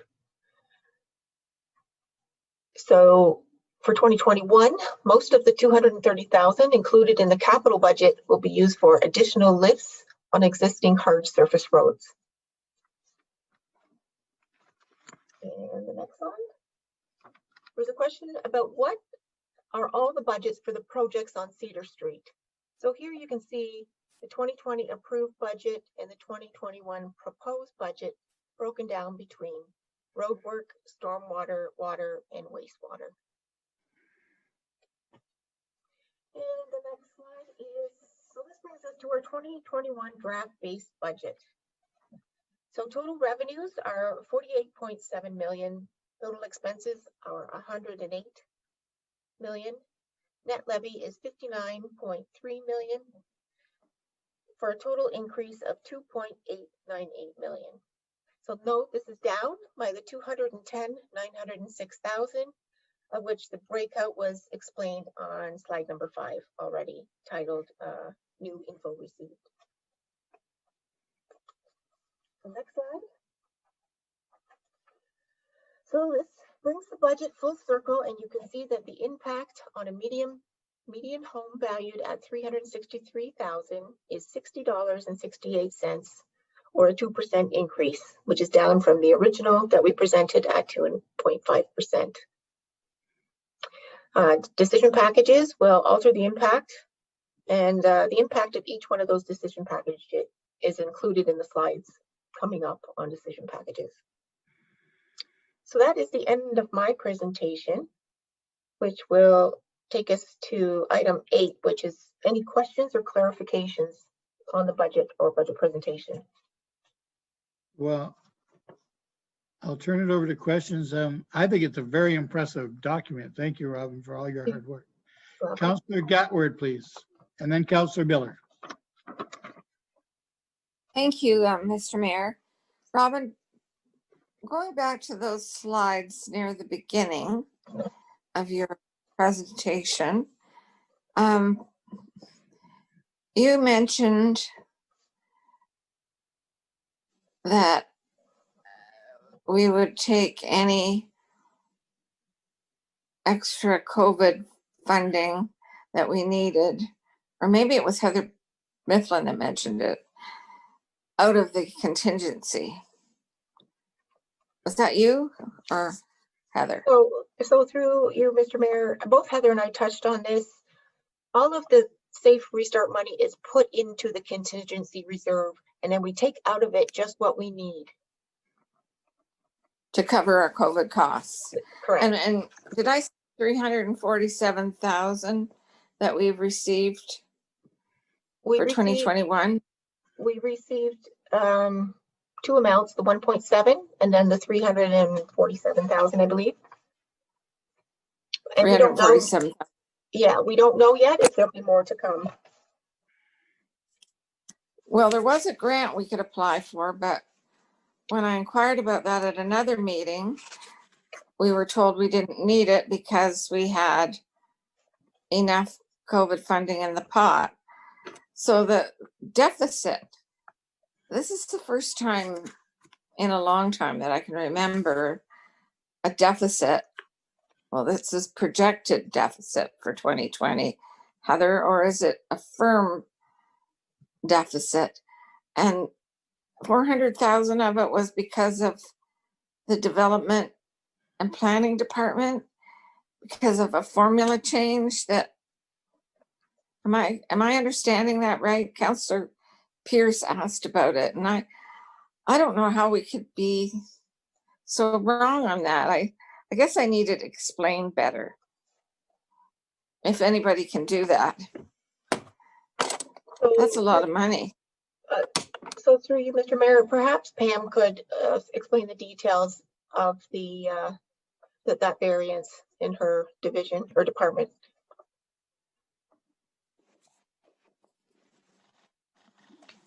Hi there. To council and committee, I will try to explain. It's actually in our development engineering area. So our development engineering collects a fee from the developers, which is based on 6% of the total cost of construction for a subdivision development. And these fees vary from subdivision to subdivision. And typically the larger the size of the subdivision, the larger cost of the construction, and hence a larger fee. These fees are received at the county just prior to execution of the subdivision agreements. An issue we've had in the past is that the county has many subdivision applications that we're working on, and the timing of excavation or execution of the subdivision agreements and the value, they fluctuate from year to year. So we've taken an in-depth look at this over the budget preparation and the accounting processes, and we'll be showing these fees on the books at a later time and holding them in abeyance until appropriate. So in the end, we'll balance the books in a much better way than we have in the past. Councillor Gatward? So in a pot somewhere, we have fees that we're holding that are collected, but in the meantime, we're short $400,000 that we thought we would collect. Is that what you just said? No, these are being collected at a later time. So in sometimes years after a subdivision of what council has seen, or during the build out. And I would ask maybe Heather to help me more out on the Thank you, Pam. Heather? Through you, Mr. Mayor, it is a very tricky kind of an accounting solution answer because it is a timing thing that we're doing the work ahead of time and then we're receiving the funds, like Pam said, sometimes years later. So it's a very tricky thing to budget for. And now I think between us all, we fully understand how it should work. So now we can get the accounting right and the budgets right to work with it. So it's just the budget was not right. So therefore, that's why it's showing such a variance, because the budget that it's being compared to was set too low or way too low. It wasn't achievable. From last year? Correct. From last year? In 2020, yes. So for 2021, it's now correct. We hope so, yeah. Okay. Thank you. Councillor Miller, you're next, and then Councillor McAlpine. Thank you, Mr. Mayor. Two quick questions. In the addendum, I think for tonight or the package, showing external agencies, the OPP was up 7.2%. And does that 7.2% include those 2 officers that we've added for the traffic? Through you, Mr. Mayor, yes, it would include those 2 additional officers. Okay, that's good. So that 2% that you're showing includes those 2 officers. That's good. That's correct. Because I didn't see it under decision package. Okay, great. And then my second question, that's a big jump in the salt budget, 30%. The salt, when we look at a $1.3 million budget for road salt, is that for the calendar year? Or is that for the winter coming up at the end of this year? So through you, Mr. Mayor, I'm going to let Rob Walton address that question. Good evening, Mr. Walton. Through the mayor to Councillor Miller. The budget is for the calendar year, so it actually does cover 2 different winter seasons. Okay. And it does make it a difficult budgeting thing. There's no doubt about that. Over the last couple of years, there's been, as you'll note from different reports that have come to Public Works Committee, there's been a couple of perfect storm issues happen in the salt business, which has caused the supply and demand not to be in sync with each other, which has driven the costs up dramatically. Fortunately, so far this year, we've probably had a fairly easy winter on our salt use, so that's actually quite a good thing for us so far this year. Okay. Thank you, Rob. That was going to be my second additional question. Given that we've seen a fairly mild winter, I know we're still early, but it's possible or not that it could come a little bit under budget if we have good weather. Is that possible? Through the mayor to Councillor Miller, well, it's a terrible time to predict that because there's still lots of winter left, but so far I know. It's good news so far. All right. I'll know what to pray for tonight then. Okay. Thank you, Rob. Thank you. Thank you. Councillor McAlpine, you're next. Mine was just more of a comment about that 400,000. Was that related to the provincial changes and how we had to charge the development fees? Partially? Heather? No. Okay. Through you, Mr. Mayor, no, I don't believe so. I think it was related to the fees, development services fees review that was done in either 2018 or 2019. Okay. That's all. Thank you. Councillor Bell, you're next, please. Thank you, Mr. Mayor. Thank you for the answer to the question about the budget on Cedar Street. Just for the sake of our viewers and listeners, the 2020 approved budget, whilst most of it was not spent, it is carried forward into 2021. Could you just confirm that? Through you, Mr. Mayor, I can confirm that. Thank you. It's in a capital project. Thank you very much. Any other questions for Robin? No? Councillor Gatward? Thank you, Mr. Mayor. Through you, I hope Robin can answer, and if not, probably the General Manager of Operations can, Mr. Walton. The 2.275 million in the capital budget for low volume roads, is that for gravel to hardtop? Mr. Walton. Through the mayor to Councillor Gatward, no, that budget is not for gravel to hardtop. That's for resurfacing on roads that already are hard surfaced. They're in bad shape and need to be resurfaced. That's correct. Okay.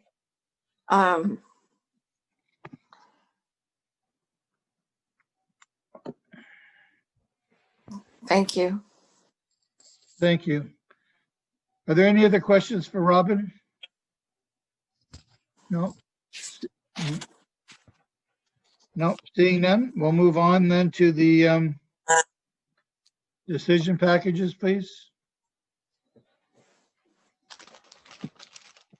So Heather, a list of the decision packages is on the last page of the presentation. Yeah.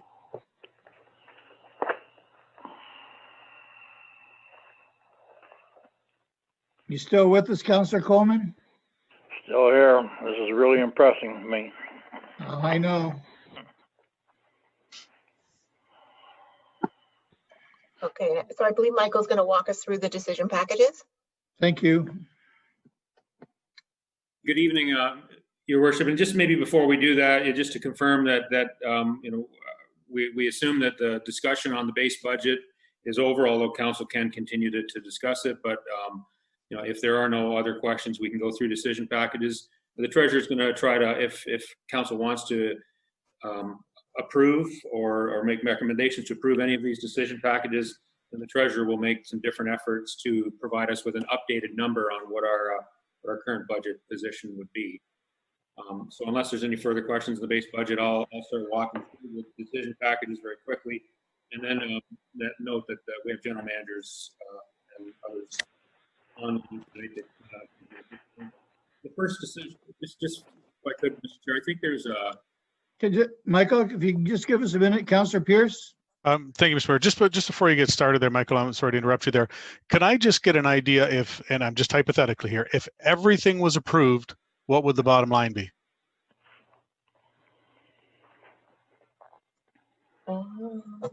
If everything was approved as written on that, plus the other, what would it work out to? Yeah, I'll leave that to the treasurer to provide. Heather, are you still with us? Yeah, through you, Mr. Mayor, if all the decision packages were approved as stated, the levy increase would be at 7%. The tax increase on your median home would be $113.29, and the percentage tax increase would be 3.8. Oh dear. Thank you. Thank you, Heather. Let's do it. Let's do it. Michael? I have one question. Councillor Gatward. So Heather gave us all the numbers with all the decision packages, and we heard 2% as it stands right now, the base. Can you give us the other numbers that you provided, like the percentage increase? You just did. That was for adding all the decision packages. I'm Yes. talking about the base budget. Oh, I'm sorry. Through you, Mr. Mayor, we are starting, the net levy at the starting point is $59,273,939. So that's a levy increase of 5.1 and a tax dollar increase on the median home of $60.68 and a percentage tax increase on the median home of 2.03%. Okay. Thank you for those numbers. I appreciate that. I just want to comment, Mr. Mayor. Yep. I really don't think we should, at 2.03%, when people are struggling because of the pandemic, they're out of work, our businesses are struggling because they've had to close off and on. I don't know if we can afford any of these decision packages unless we take some monies out of the base budget. I think it's the will of the people here, Jones, to go through the list though. Councillor Pierce? Thank you, Mr. Mayor. Just very quickly, and I hear where Councillor Gatward's coming from, but in the same sense, with everything that's gone on in the last year, 3.8%, I get it. There's people that are struggling out there, but all things considered, that's not bad. And I'd be willing to move the whole package right now to get the 3.8% if there's a seconder. Seconded by Councillor Howes to get it on the floor. Councillor Ferrier, you had your hand up before the seconder came in there, so. You have a No, comment? it's okay. I can speak to this actually. It dovetails nicely. It doesn't matter. Yeah, one thing I just want to note with these all on here, and there are some that, you know, I think that if we look at automated speed enforcement, I actually think that we'll get more money from that than is being projected. I could see us not being able to do the Paris Lawn Bowling Club facility replacement at this time. That doesn't mean to take it out, but that means it would simply be deferred. And I think those are two things that would probably add or take away some costs to the county. But I just, my impression, this is my third budget now, and the last two budgets I've been a part of, we've had 60 something items, and we've had 90 something items, I believe. And the fact that it is at 10 tells me that there's been direction from probably our CAO saying, this is a tough year, people are struggling, that this isn't a ask for anything in the moon sort of time. And I'm looking at these things that we've dealt with all year, right? Things around forestry and trees, transportation, which was huge, some frontline growth, the digital communication, which we've had to use more because of the pandemic, and things like our healthcare system, our hospice, and our life care center, and the gypsy moths, which, if we don't do anything, there's a cost to that as well. And I'm willing to support Councillor Pierce's motion based on that. Now, again, I would be open. I think ASE is going to be a better deal for us than it's written out here. And I'm open to the idea of deferring the lawn bowling piece if need be. But honestly, this seems to me like the sort of thing where staff have looked and said, these are the absolute essentials. This is not, and we'd like this and think about that. And I think it's been a really responsible take for this year. So I do agree with Councillor Gatward, and I understand what she's saying, but I think that's been taken into account when we look at the small number of asks here, and I'm willing to support it. Thank you. Councillor Wheat? Thank you, Mr. Mayor. Through you, I'm comfortable with the majority of it. There's two of them that I would like to take out. Number one is actually number 8 on the list, and that's the St. Joseph Life Care for $70,000. That agreement we had when the beds moved from the John Noble Home to St. Joseph's Life Care, that agreement ended approximately 3 years ago, and they were going to be on their own by now, and that is over. And I when it's over, it's over. So I would like to remove that. The other one is number 3, the Paris Lawn Bowling Club. It'd be nice to spend that money there, but I'd like to point out a couple things. If we repair that building, then they rent it. The Paris Lawn Bowling Club keeps that money, and that takes away rentals from us. We have a room upstairs at the Syllaps. We have 3 different rooms at the sports complex that people could be renting. So when they rent the Paris Lawn Bowling Club, money stays at the Lawn Bowling Club, and it's revenue that we could have had in our building. 3 different rooms at the sports complex, plus the upstairs room at the Syllaps. And you could actually add a 4th room, that downstairs room that probably a lot of people don't even know about, at the sports complex. So I'm not going to support number 3 and number 8.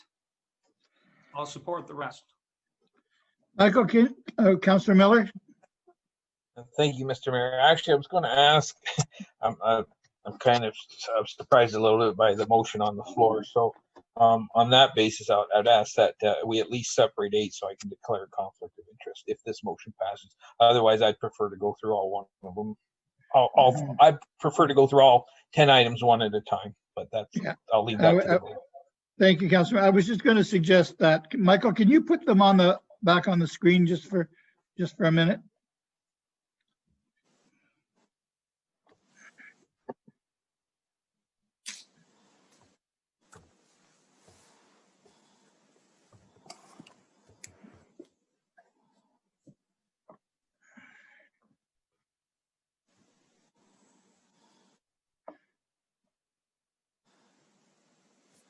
Mm-hmm. Okay. Yep. Okay. Thank you. Everyone's familiar with the 10 items up, Councillor Chambers? Yes, Mr. Mayor. I can't support the motion as it's framed. I think if you call the question, if you separate the items on the question, for example, 1, 2, 3, 4, et cetera, that would enable people who perhaps do not want them all, but want some to vote according to the resolution. So if the resolution can be split, then I think we can go forward, and I don't have to vote against the motion. But I do have a question. Mr. Mayor, I'll remove the motion. Okay, Councillor Pierce has taken the motion off the floor. Okay, then my question is to the treasurer or to Robin. The money that was gotten from the province for COVID relief, the various grants, it looks like they are unconditional grants. In other words, they were put into the contingency reserve and we can draw out of the contingency reserve for anything. Is that correct? They're unconditional? For you, Mr. Mayor, we do have to do reporting on it, and the province has indicated they're for operational costs, so they can be for operational expenses or lost revenue. They really prefer them not to be used for capital purposes. So looking at our contingency reserve right now, it's funded to the tune of about 1.1 million. I don't have it in front of me. And we started the 2020 with, I don't have it in front of me, it was 200,000 or 300,000. So our contingency reserve is quite flush with money historically on average. So I'm wondering if parts of the contingency reserve can be used to lower the levy as a contribution from the contingency reserve to the general revenue. Heather? Through you, Mr. Mayor, with a council resolution, we could do that if to flow the money to the residents of for the Safe Restart funding. The thinking behind what I'm saying is that picking up on what Councillor Gatwood suggested, that times are tough, in part related to the COVID emergency pandemic, which will carry on probably throughout the whole of 2021. And our levy being, if we did everything, 3.5% increase. If money from the contingency reserve was used to reduce that levy as a grant from the contingency reserve to the general revenue, then the levy would be lower. Our contingency would obviously be lower, but the decision packages would be perhaps have a better chance at receiving the approval of the majority of council. Yep. I'm just wondering what the treasurer would think of that, and whether that would be acceptable in terms of the money received from the province going into a general revenue unconditional stream. Heather? Through you, Mr. Mayor, I was just thinking, I believe it would work, because we're flowing it to the ratepayer for a lower impact on them. My only concern is that come next year, come the 2022 budget, it may be harder, because we won't have these additional funds to assist the budget. Robert? And if I would just comment, it was my understanding that the 2021 proposed operational budget did take into consideration some of the COVID emergency measures that we would have to do. So that partially is built already into the budget in the various lines throughout the operational aspect of the budget. Correct. Through you, Mr. Mayor, both the COVID impact and the funding from the contingency reserve are included in the 2021 proposed budget. Yep. Councillor Gatwood. Councillor Chambers. Could I just complete my question, perhaps to the CAO? Yep. With a general observation on whether doing something like taking money out of the contingency reserve, recognizing where it's come from and what it's to be used for, makes, in his opinion, good financial management of the municipality. Michael? Thank you, Your Worship, and certainly I would have no issues in drawing some further funds out of the contingency reserve. A couple things I would note. I mean, and I've noted it in reports before, but a significant portion of the municipality's horsepower is being directed to emergency operations right now. At least 25% of my time, and certainly most of the folks on the call today, various percentages of their time, strictly to help our community through COVID-19. So I think that's worth thinking about, and to make a contingency reserve contribution into the budget to further lower our tax levy, I don't think would be out of place. So I don't personally believe that is a big challenge, and I'm sure the treasurer and I can work together to make sure that the reporting back to the province. Alternatively, if it does become a problem, we do have other reserves. They are for other purposes, but we could always come back to council with some further reserve movements. So I think the council wanted to move an amount from the contingency reserve into this budget to allow you some, what I would call, freeboard to approve some of these decision packages. I think that would be fine. Also, I think it's worth noting, a couple of these, the digital communication specialist, COVID-19 has driven the need for that position quite dramatically. So there's a good argument that could be funded. That's a good argument. So I think there's many arguments we could make to support that. So. For you, Mr. Mayor, just further, in that contingency reserve, 503,000 of it is not related to the Safe Restart funding. So there's that as well. Yep. Councillor Bell? I was next. Councillor Bell's next. Councillor Gatward. Okay.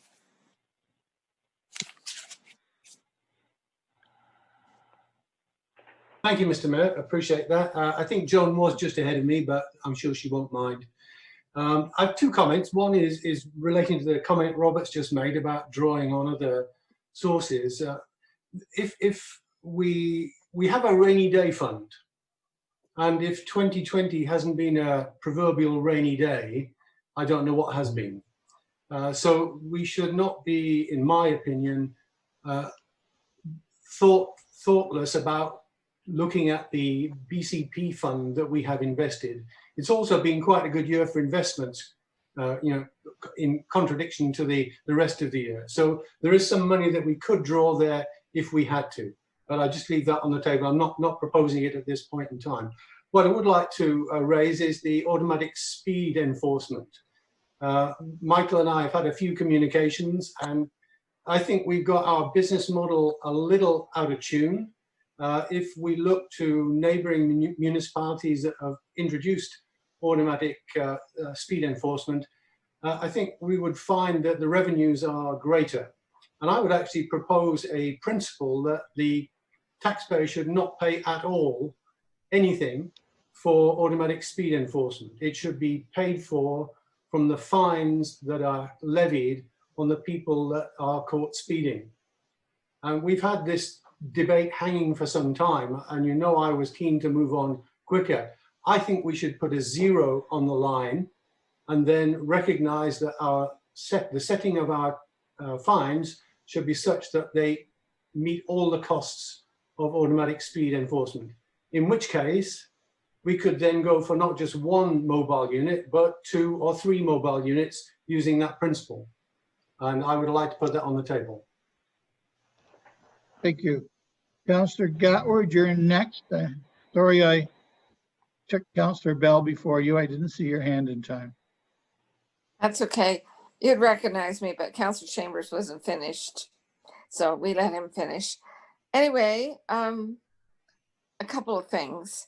I did want to comment and mention the fact that, I don't think the whole 1.1 million in the contingency fund is all COVID money. However, as has been mentioned, the digital staff person That is, I mean, we need all the help we can get. I don't know how to split my screen so I can see an electronic agenda with the people at the same time. I don't even know if that's possible. But there's all kinds of things that not only staff need to figure out, but I don't know about other counselors, but I'm not a techie, so I could use some additional assistance at times. Although when I call, usually IT staff can help me, which I'm very appreciative of. The other item on that list, I agree with Councillor Wheat about number 8. And we should check that out to make sure, because either one of those could be cut, in my opinion. And then the lawn bowling club, when I saw the 75,000, I thought, that's not very much to replace a building. It must be awfully small. And then I wondered if they were fundraising, because apparently they've upped their membership quite a bit. So I maybe could support some of these. The forestry line, we have public works crews in each area of the county. And I'd like to know how much tree cutting they do in the spring and fall when there's no snow plowing or winter control to do. Or do they work on capital road projects? Or like, why do we need to spend 200,000 on cutting dead trees? And could that maybe be phased over 2 years instead of put 100,000 in each year to get that cost down? And that's all I had. I am in favor of the Gypsy Moth program, particularly if we can find some funds in contingency. So I agree with voting on them all separately. All right. With that being said, is there anything else that we need to say then before we go to them separately? I don't, Robin? You, Mr. Mayor, I just wanted to point out that a $500,000 additional contribution from the contingency would equate to about a 0.87 savings on the increase to the median home. Thank you for that. So Michael, are you going to go through these? Did you want me to, or how do you want to work this? Your worship, I'm happy to introduce them, and then if there's questions, the general managers are here. Okay. Let's do that then, and we'll call a vote on each one of them individually. Thank you, your worship. And I'll start with package number 1, which is already been noted, but it is an additional amount for contracted tree cutting service. In answer to Councillor Gatward's question, Mr. Walton could provide further thoughts to this, but this is tree cutting that our crews are not capable of doing. This is aerial bucket work or arborist work that requires tree climbing skill. So it's contracted to tree service specialists that can safely do that. These are dead or dying trees that, in amongst hydro wires or in amongst buildings that can't be dropped by our crews. Our crews can do a lot of the work. We do have a few. We do have a bucket truck, and we have a few staff trained in it. Certainly not enough to deal with the number of dead or dying trees that are on the roadsides right now. And Mr. Walton can provide further information if that's required. The decision package is to add $200,000 to the budget to allow us to get ahead of the current backlog of dead trees along the roadside, which are both hazards to motorists and to pedestrians, people who live along those areas. Happy to answer any questions. Are there any questions? I have a comment that just seems that this has been brought to us now, and if we don't do anything about it, and something does fall on someone now after we're aware of it, I think we're liable. Councillor Howes? Move to approve number 1. Seconded. Seconded by Councillor Coleman. Is there any other discussion on number 1? Seeing none, call the vote. All those in favor? Aye. Thank you, Councillor Coleman. Number 2, please, Michael. Thank you. And so just a note, Mr. Your Worship, the treasurer has put on the chat room there, and it's gone now. So I think it was there. We'll get a verbal update from the treasurer. We'll go through a few of these and get a verbal update from the treasurer. Right. The next one is something that I've put in. It's a transportation safety specialist. We've discussed this in the past, but it would be a staff person that would give us some additional internal heft, I would call it, in the area of transportation safety. It's a very big topic. I think all of us realize that. We have 2 new OPP officers hopefully coming online, and we do need to work closely with them to provide that 3E level of transportation and traffic safety in the community. It is a full-time position. Also, this position would be critical in allowing us to move on with the automated speed enforcement that will be discussed a little later, because certainly we don't have anyone in-house that could take that on right now. So, and we said that would bring revenue back to the county, right? Well, we'll get to that in a second. There's no revenue attached to this position, but I think the last thing is that we get a lot of complaints and concerns from citizens on traffic safety, and this would be somebody that can provide some frontline assistance to residents, go out, talk about the concerns, learn about them, look at solutions, help us to further deploy and enhance the Brant Safe Street strategy. So something I'm very passionate about, and I think it's needed. Thank you, Councillor Ferrier. You're next. Yeah, move to approve. This is definitely needed and something that we've had it's what's missing from our Brant Safe Streets, I feel. So move to approve. That's right. Thank you. Pierce, seconding it.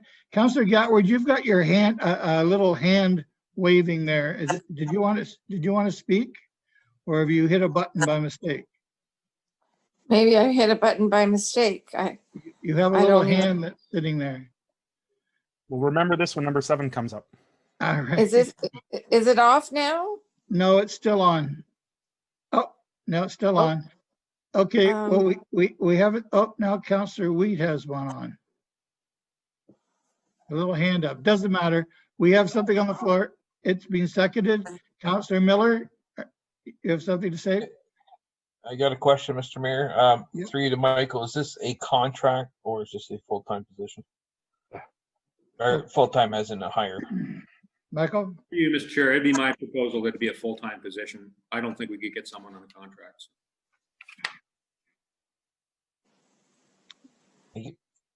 Any other comments, concerns? Call the vote. All those in favor of number 2? Opposed? Carried. Number 3, Michael?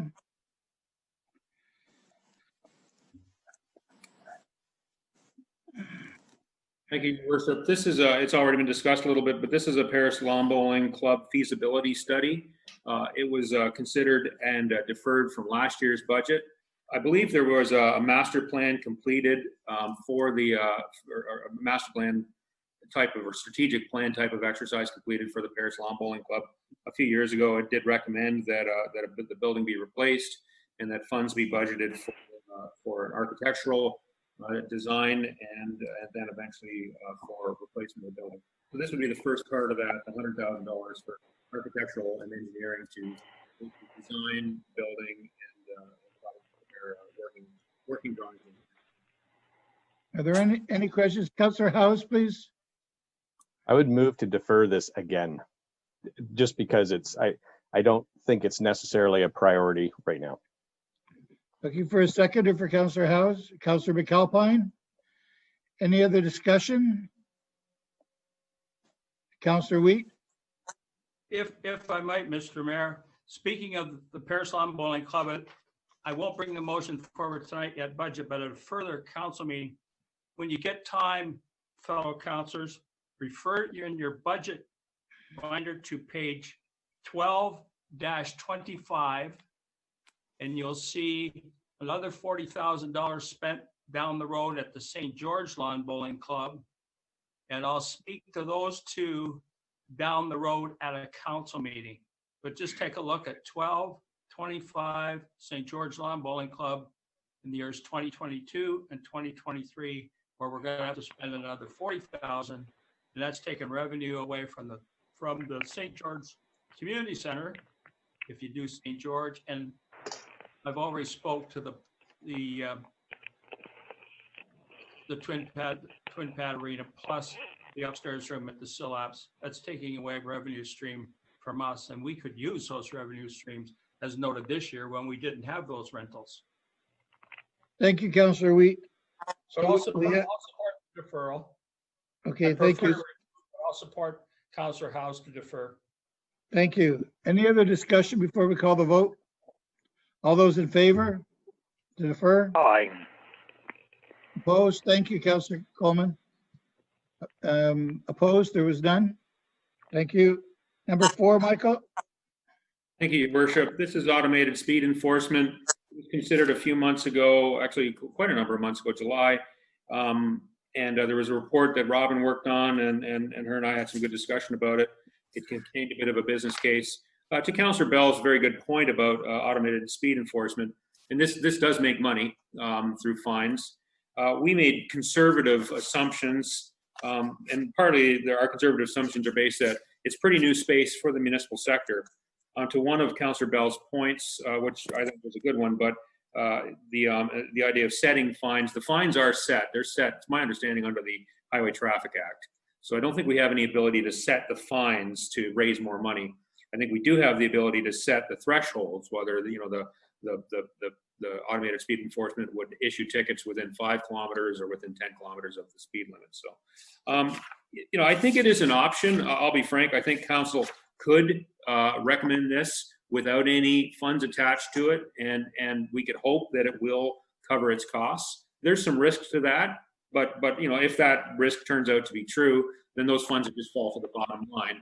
And then in the future budget, you need to make a decision about either approving funds then to cover that cost, or to discontinue with automated speed enforcement. So I think the options for council are there's two really: to approve it, to approve funds. We're requesting $200,000 to move forward to automated speed enforcement, or to not approve funds and hope that it does better than we think it's going to, and would hopefully make enough money to cover its costs. So hopefully that makes sense. I think that's something the council can have a good discussion about tonight, and we're happy to participate.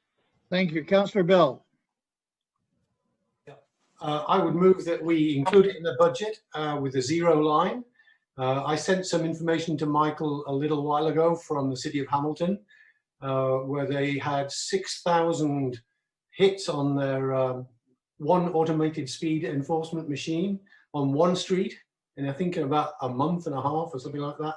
So I think the revenue side that we've used so far has been understated. I won't go so far as to say we should get 2, but I would strongly encourage that if the information we see reflects what we saw in Hamilton, then we should do very quickly. Because since we have addressed speed and we've placed speed monitors around the county, it's become pretty obvious that even in those speed monitors, people don't stop speeding. I agree. We have data now from 9 or 10 months on Willow Street here, and whether the speed monitors are there or not, people speed. And we have some excessive speeding going on as well. The only way we're going to stop it is by making people pay when they're caught. So I strongly encourage putting at least 1 unit in at zero cost, but I would strongly again support more than 1. I'm looking for a seconder for Councillor Bell, just for the 1. I'll second it. Councillor Coleman is my seconder. Any other discussion before we call the vote? Councillor Pierce? Thank you, Mr. Mayor. Through you, I agree that I think we may have underestimated this. I am a little leery going with 0 on the line.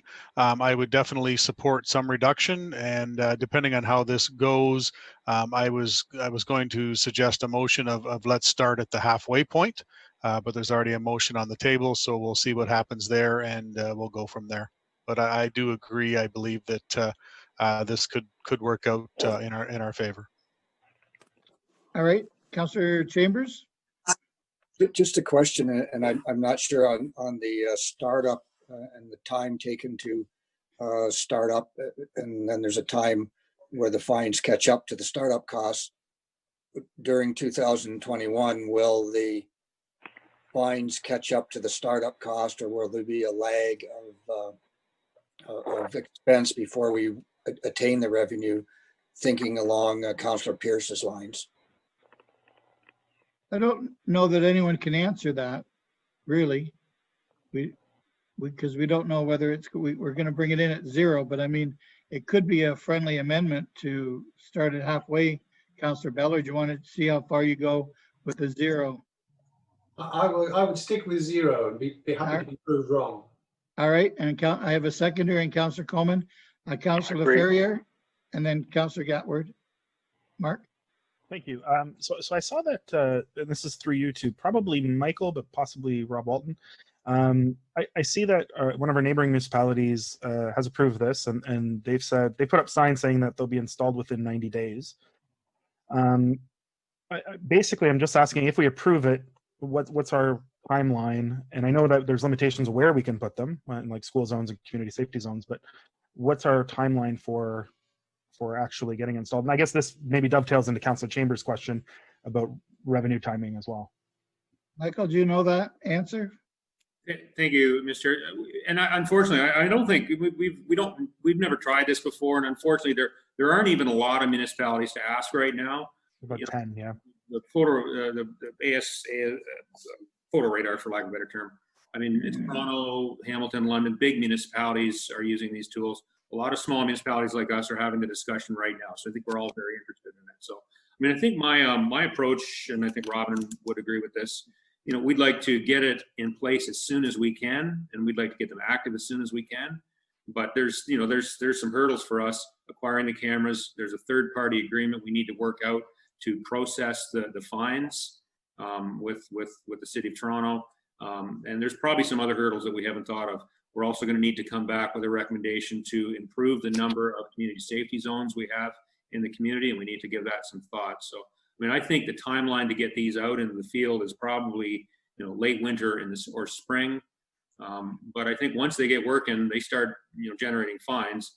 When the revenues will be coming in a little later, but I think we would recognize the revenue probably as the fine is issued. The treasurer might have to give that some thought. So, thank you. That's helpful.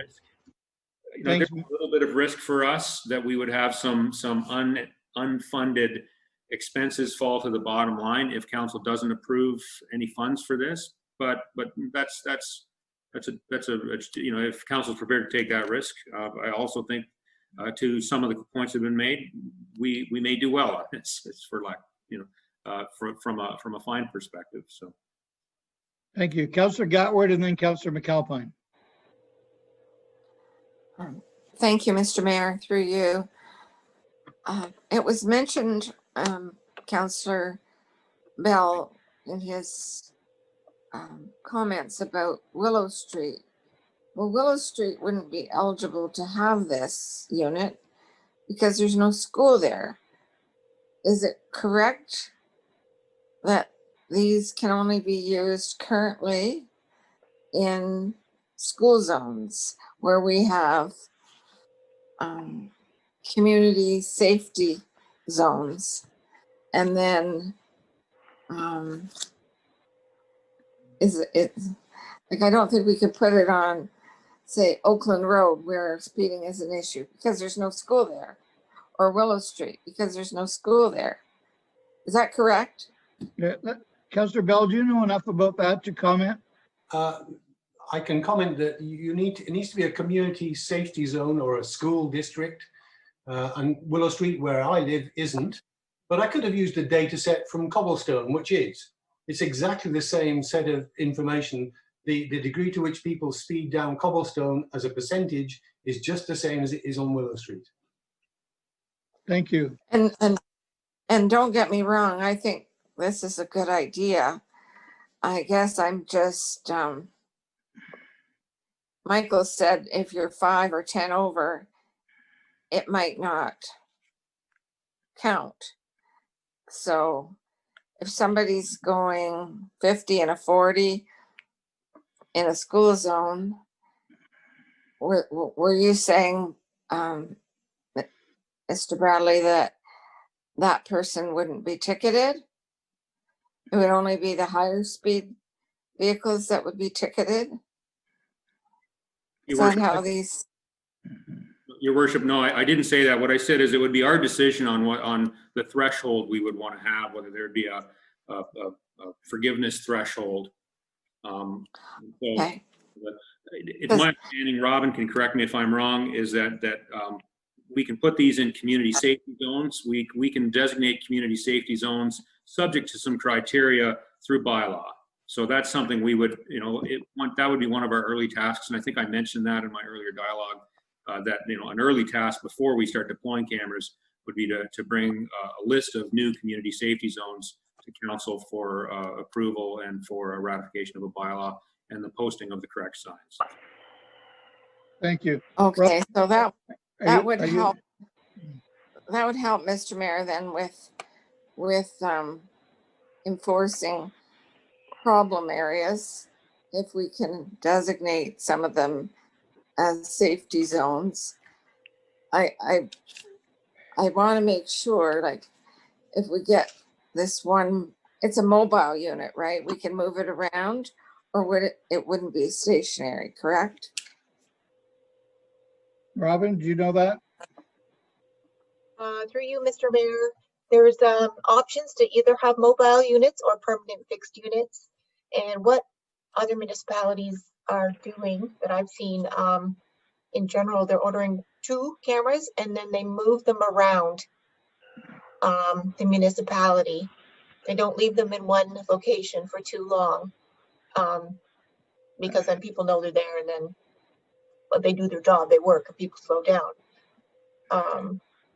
I do believe in the estimate that we provided for this 208,000. It did include 2 cameras.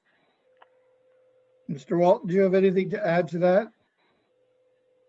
Through the mayor to council, I believe that when you set these up, you actually have to advertise ahead of time the spots where they're going to be. So I'm not sure the revenue is going to be what you think it will be when people know that it's out there. There'll be some off the start when people don't believe that it's happening, but I think people will be trained, and you can't just move them wherever you want. They have to be within the zone. So we don't have a lot of spots that we can put them. Thank you. Councillor McAlpine, then Councillor Wheat. Did I understand when I read earlier that the transportation specialist, half his wages would be covered under this if we approve the automated speed? Michael? It was about 40,000, I thought I read someplace. Maybe I'm just making that up. They're 2 separate items, Michael. The wage for the full-time man at 91.5 is separate from this 208. Bear with me, your worship.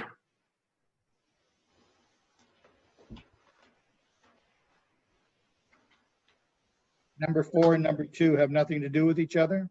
Sorry, your worship, I should have pointed this out, and I apologize. Yeah, so if the transportation safety specialist was approved, we basically it would there's staff time in this budget of $40,000. So if it's approved, then we could reduce this 200,000, and you might have to help me here, Robin, $208,000 budget by $40,000. So it would get us down to $160,000, $168,000. And then if I'm kind of thinking along with what John was saying too, if we lowered it down to say 104,000, then that would help our budget out quite a bit. Because I think it's going to be the startup costs and all that to begin with. So. Okay, well, it's on the floor at 0 coming in right now. Councillor Wheat, you're next. Yes, Councillor Bell has a motion on the floor. It's been seconded. I think it's time we vote on it. I got one more speaker, Councillor Bell, and then we're going to vote. Yeah, thank you, Mr. Just to make the comment, and it's more for the public.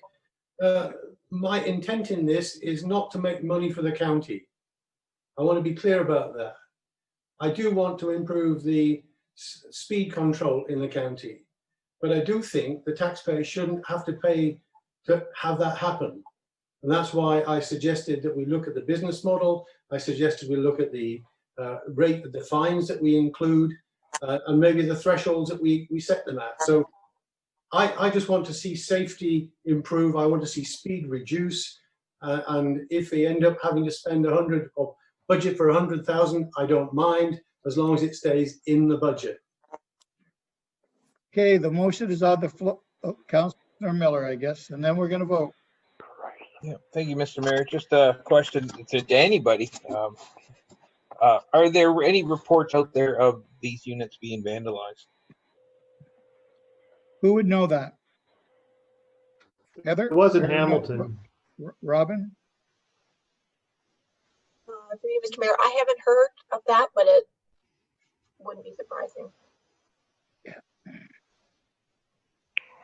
Not much of an answer, Councillor Miller, but Well, no, actually, Councillor McAlpine said Hamilton. I thought I heard that as well.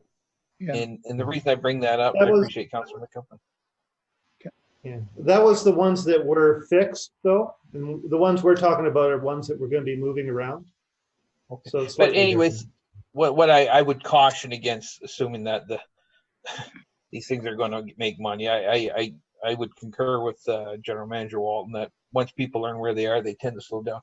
And a lot of the spy data that we've had for speed, when you look at it, you'll see, 91, 92, 93% of the people are doing, within 10 kilometers of the speed limit. So, again, I would just be cautious with the costs. And, we seem to be going on a wing and a prayer, hoping for good weather, and we don't need our contingency reserve, and now we're hoping that the revenue in this will be higher than what we thought. So that's where we're at. Okay, thank you, Mr. Mayor. Okay, that's it. No more comments. We're going to call the vote. All those in favor of the motion on the floor?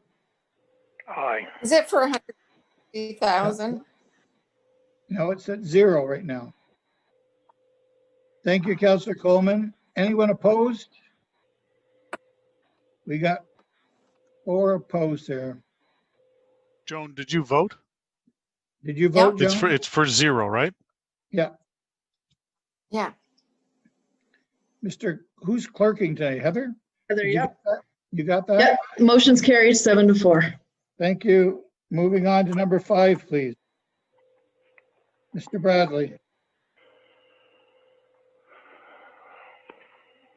Thank you, Your Worship. The next one is for frontline operational staff to support growth, and I think I could add to that to also support increasing service demands.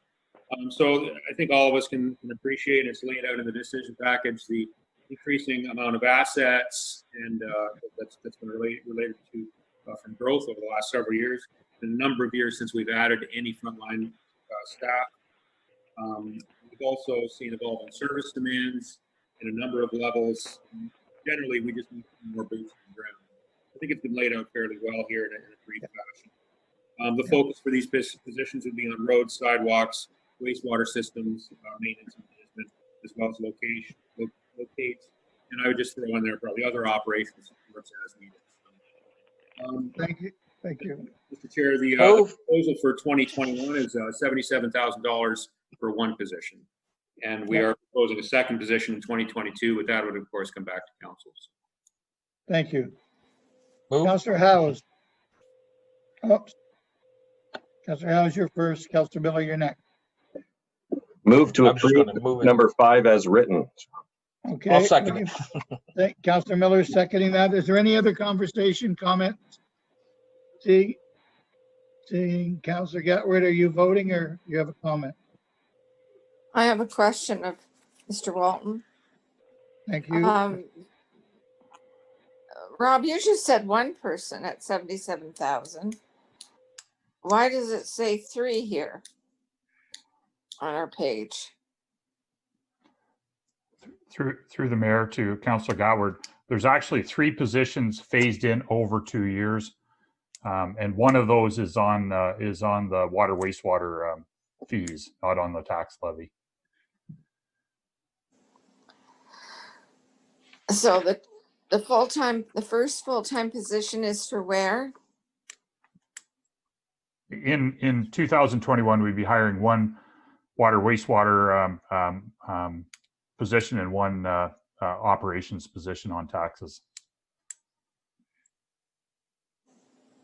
Okay. There'd be a third position in 2022.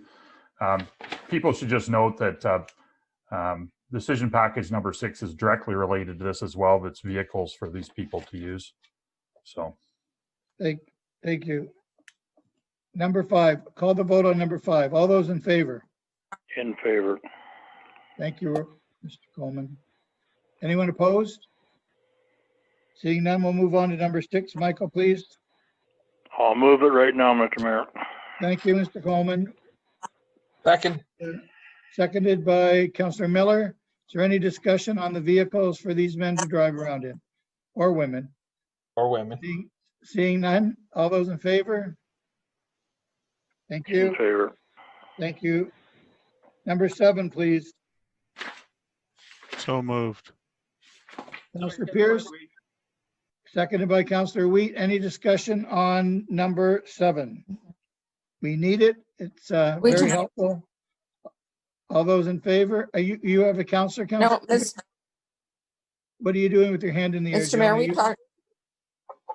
Yeah, we talked about taking this position out of the COVID funding funds because due to our digital monies and our digital processes that are ongoing, that was one position Michael said we could use COVID funds for. So shouldn't we take that amount out and fund it through COVID? Michael, funds? should number 7 be put somewhere else? Your worship, I think my suggestion to council is that they should continue to work through this list, and when you're done, get an understanding from the treasurer of where your number is, and then if you want to push that number down, take an amount out of the contingency reserve and apply it to the budget to push the number back down.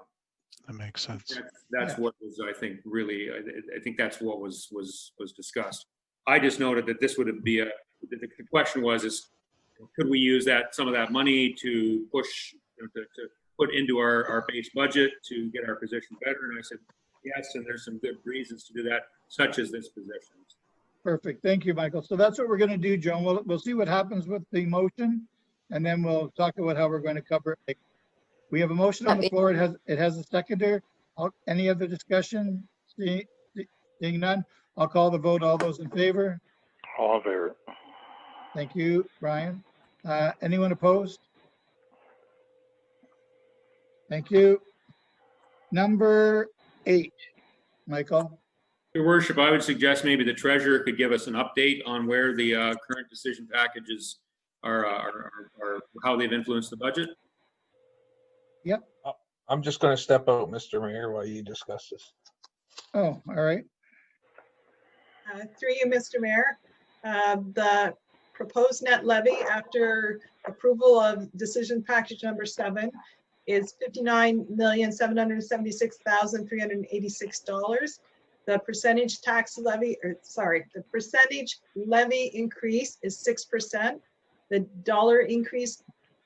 dollar tax increase on the median home is $86.49, and the percentage tax increase on the median home is 2.9. Thank you, Heather. Michael, do you want to discuss a little bit about number 8, or it's very self-explanatory, I would think. Our commitment has run out. We don't need to do this. There's no commitment from the county to do this. Is there anything from the floor? Is there a motion? I'll make a motion, Mr. Mayor. Yep, Councillor Wheat. I'll move, seeking a seconder, that number 8 be removed. Oh, no. Looking for a seconder, Councillor McAlpine. You're seconding that to get it on the floor. Is there any conversation before we vote? Declare the vote. All those in favor? Aye. Thank you. Who is opposed to that? Heather, how did we make out? Heather Boyd? Motion's carried. Thank you. And number 9, Mr. Bradley. Thank you, Your Worship. This was a funding request that was received a few months ago in conjunction with the St. Joseph's Life Care Center. It's for the Stedman Hospice. We did make a funding, a similar commitment, I believe, back in 2019. I don't believe we made one last year. The treasurer can correct me if I'm wrong. It was laid out for the purposes, but it was for frontline staff support, 24/7 care for palliative nursing staff, and medical care and emotional support for families going through with family members at Thank you. Councillor Wheat? I'll move number 9, seeking a seconder. I'll second it. Councillor Coleman's going to second it. Any other discussion? Councillor Gatward? Thank you, Mr. Mayor. They get a lot of money from the provincial government. And when I looked at their financial statements, I thought, you know, why don't they, when they made the presentation to us, they said $3 million in beds they needed. Well, I thought to myself, why do they leave everything till it gets in big lumps of money and like not budget for capital expenses, some each year, like we do with other services that we have, such as the fire department? We budget so much every year for equipment. This bothers me because it's a lot of money, and we fund the John Noble home because we're required to have a home within our municipality. And this, the Life Care Center was done based on donations. Maybe this is a tough year, I guess, because of COVID, and they couldn't have their hike for hospice and so on. But I like to see in future the province support them and not us. We're already building a health hub in our community that's costing a lot of money, and we cannot continue to support all the health services. That's a provincial responsibility. Thank you. Thank you. Councillor Gatward. Councillor Wheat, you have your hand in the air. You ready to Yes. vote? Stedman Hospice has nothing to do with the John Noble home. Stedman Oh, I Hospice know. is, well, yeah, you said it, Councillor Gatward. I didn't, you did. It's We have nothing to a- do with John Noble home. St. Joseph Life Care does. Stedman Hospice doesn't. Stedman Hospice is for the people that are going to lose their life.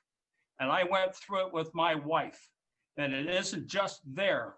It's their outreach program too, where they come out because there isn't a bed at the present time for that person. And they come out to your home and assist you. I hope you never have to go through it, Councillor Gatward. Okay, we have a motion on the floor. It has a seconder. I'm going to call the vote. All those in favor to approve number 9. Aye. Thank you, Councillor Coleman. Anyone opposed? Thank you. And there's a number 10.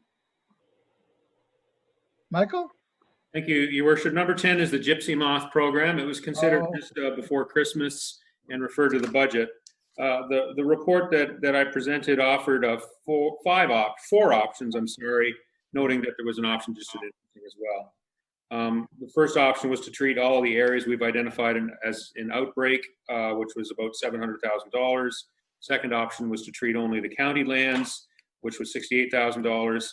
The third option was to provide a subsidy to landowners. I didn't put a price on that. That would be at council's discretion. You put any number on that, we could divide that up among landowners who wanted to undertake treatment on their properties. The fourth option would be to provide technical support to landowners. We believe we can do that under the current budget. We have a bit of staff resources that we can help people to help them get connected to aerial treatment services. help them connect with their neighbors so they can group up and maybe get better rates, provide them with any other advice we want.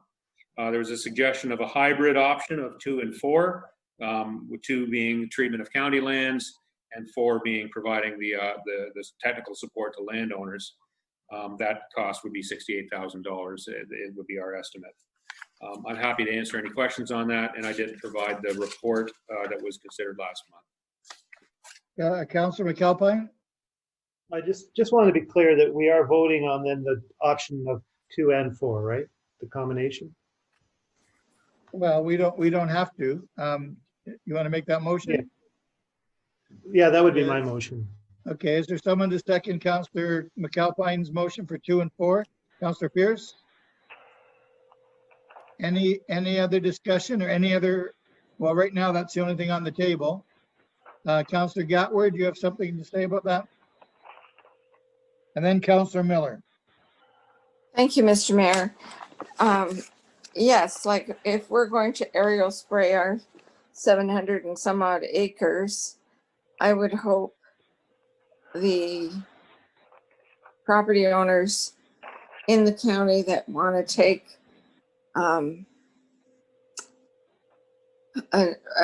do the same program on their acreage it could be done all in the same few days, so that the bad areas of the county are covered. And there's also another municipality that's interested in possibly joining in, and I don't know how many acres they have, but North Dumfries Township. And I didn't know which staff person would actually be handling this to refer them to. But I believe the CAO would know the mayor of North Dumfries Township, and she was interested because this came up at GRCA as well. So when we're talking about other landowners, if North Dumfries is interested, and that gets everybody a lower rate because they add 500 acres or whatever, that would be a benefit to everybody. So is that possible to reach out to them through you, Mr. Mayor, to the CAO or whoever the staff person is handling this program? Michael has been handling it for us because obviously of his prior experience. Michael, is there any way we could reach out to Mayor Foxton or? Your worship, I can report that I spoke with Mr. McNeely, my counterpart at North Dumfries, just before the holidays. We had a good chat, and he and I will talk further as soon as I can get a hold of him. So, thank you.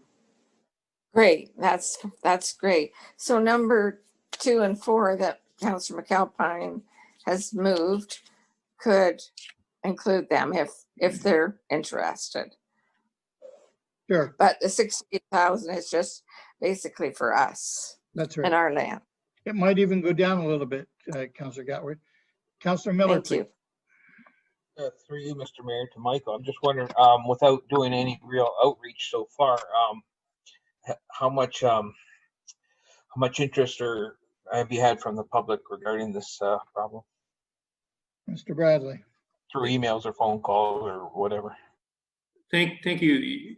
Through you, Your Worship. I don't have a specific number.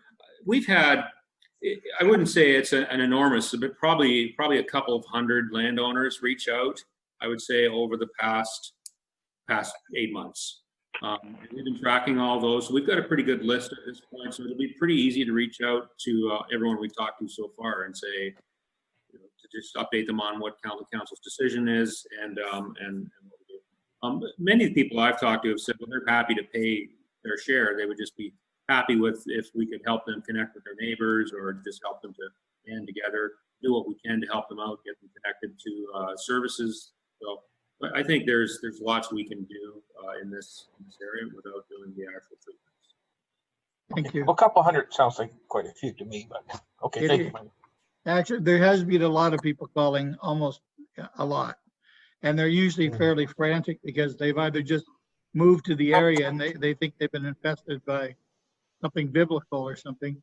So they just have never faced it before. So anyway, we have something on the table. It's been seconded, McAlpine and Mr. Pierce.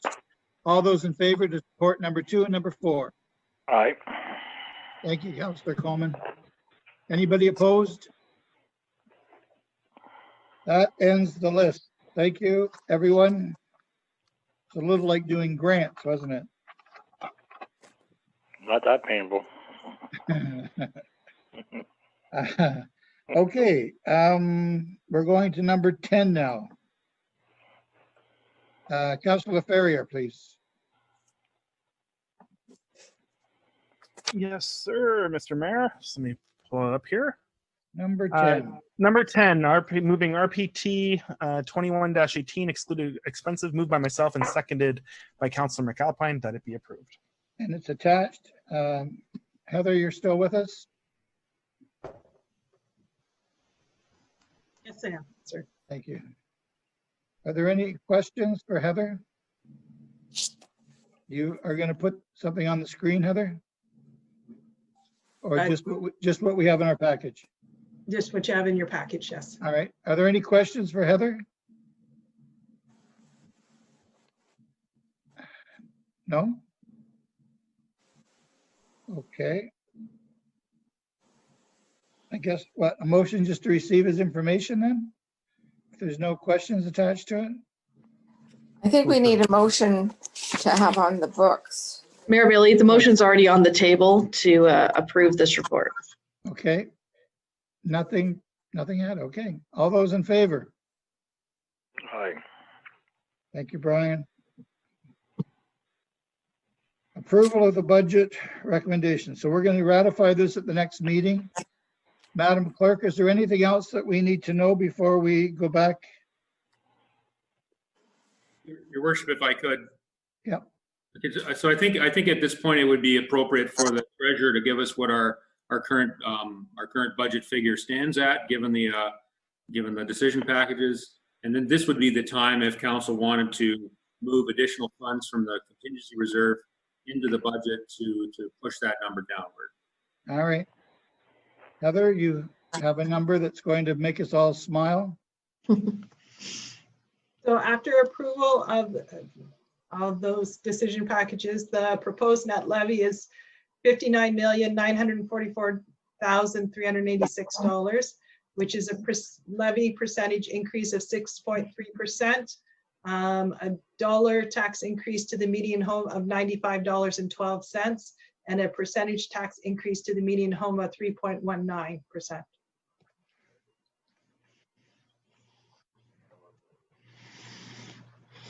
Okay, Councillor Pierce. Sorry, I got my mic up here. Through you, Mr. Mayor. So if we were to take 250,000 from contingency, how would that adjust the line?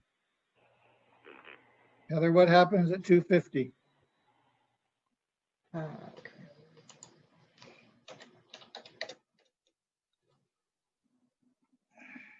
Adding 250,000 from the contingency reserve lowers the levy increase to 5.9%, the tax increase on the median home to $82.28, and the percentage tax increase to 2.76%. I'd like to move that, Mr. Mayor. Seeking a seconder. I think we need more discussion, Mr. Mayor, before we have a motion. I thought I could Can't put a have motion on the discussion if table we at don't any have a time. motion. That's correct. We need a seconder for the motion first, Councillor Gatward. Councillor Howe. Councillor Howe's got you first, Councillor Wheat. It's seconded, it's on the floor, and now we can have the discussion. Who wants to speak to it? Councillor Gatward. Councillor, excuse me, the CAO mentioned earlier that the digital staff person could come out of the COVID funding. And I would like to add that to come out of the reserve. The, what was it, 80 some odd $1,000 for that person? Yes. because I think these numbers are too high. I can't vote for, it's too All right. high. Michael, do you think that's a good time to take away the $88,788? And take it from the COVID funds in the contingency. Mr. Mayor, that sounds like a different motion to me. No, but I just want to know what it would be with that included before I vote. Because I can't vote for it the way it is. I want the treasurer could provide that. No, make a separate motion. Yeah, it would be a seperate motion. But I want to know. Then vote no on Councillor Pierce's motion, then make a separate one if it gets defeated. Okay, I need a hammer. I don't have a hammer here. So we have a motion on the table that has a seconder, and I'm looking for a hammer. And we're going to vote on the motion that's on the table. All those in favor? A recorded vote, Mr. Mayor, please. I believe you're too late. The hands are in the air. No, I'm not too late. Ask the clerk. Yes, you are. Madam Clerk? What's the motion, Mr. Mayor? I forgot on all the commotion. Oh, Councillor Miller. Did we add 250,000 from contingency onto it, which would drop the bottom line to 2.76%? Heather, Okay, is it too late for a recorded vote, Heather? No, it's not too late for a recorded vote. All right, Councillor Gatward's asked for a recorded vote. Could you make that happen for me, please? Yep, just 1 second. Councillor Gatward? No. Councillor Coleman? No. Councillor Miller? No. Councillor Chambers? Yes. Councillor Pierce? Yes. Councillor Bell? Yes. Councillor House? Yes. Councillor LaFerriere? Yes. Councillor McAlpine? No. Councillor Wheat? Yes. Mayor Bailey? Yes. The motion is carried 7-4. Thank you. Councillor Chambers. Mr. Mayor, I'm prepared to make another motion Yes, sir. that an additional draw from the contingency reserve to reduce the levy to 2.25%. I don't know what the figure would be. Looking for a seconder. Councillor McAlpine. Heather, what is that figure before we?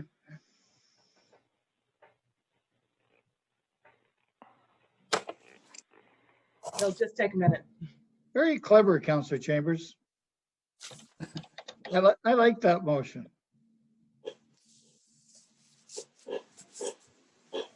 It seems so friendly. Isn't this called a Dutch auction? Yeah. Mr. Mayor, the reason I do that is because quite often I've seen in the past, I'm not going to point out anybody on this particular council because it's not happened, but in past councils, I've seen people vote against the budget for the silliest reasons to say that they would not support the increase that was eventually approved. So doing it this way, I think enables people who want to reduce the levy somewhat, but perhaps not as much as others.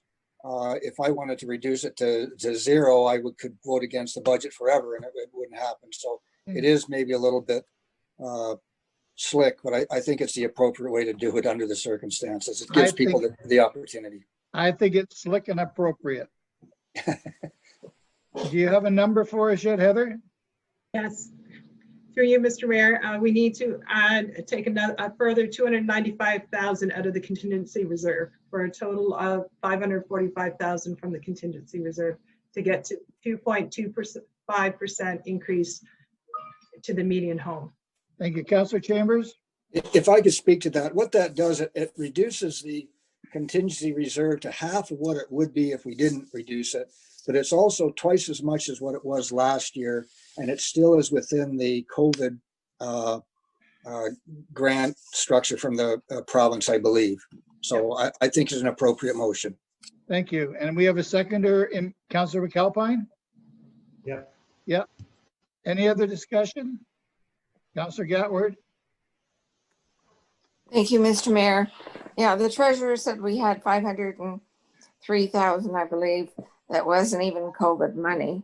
So we could use that first, and the balance could come out of the COVID funding to help cover the digital position that Mr. Bradley said, was helping with our digital processes this year.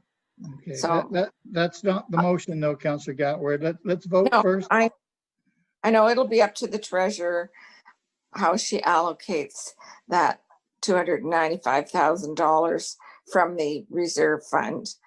I guess I'm making a suggestion, but I could support that. Thank you. Councillor Miller, do you have a question?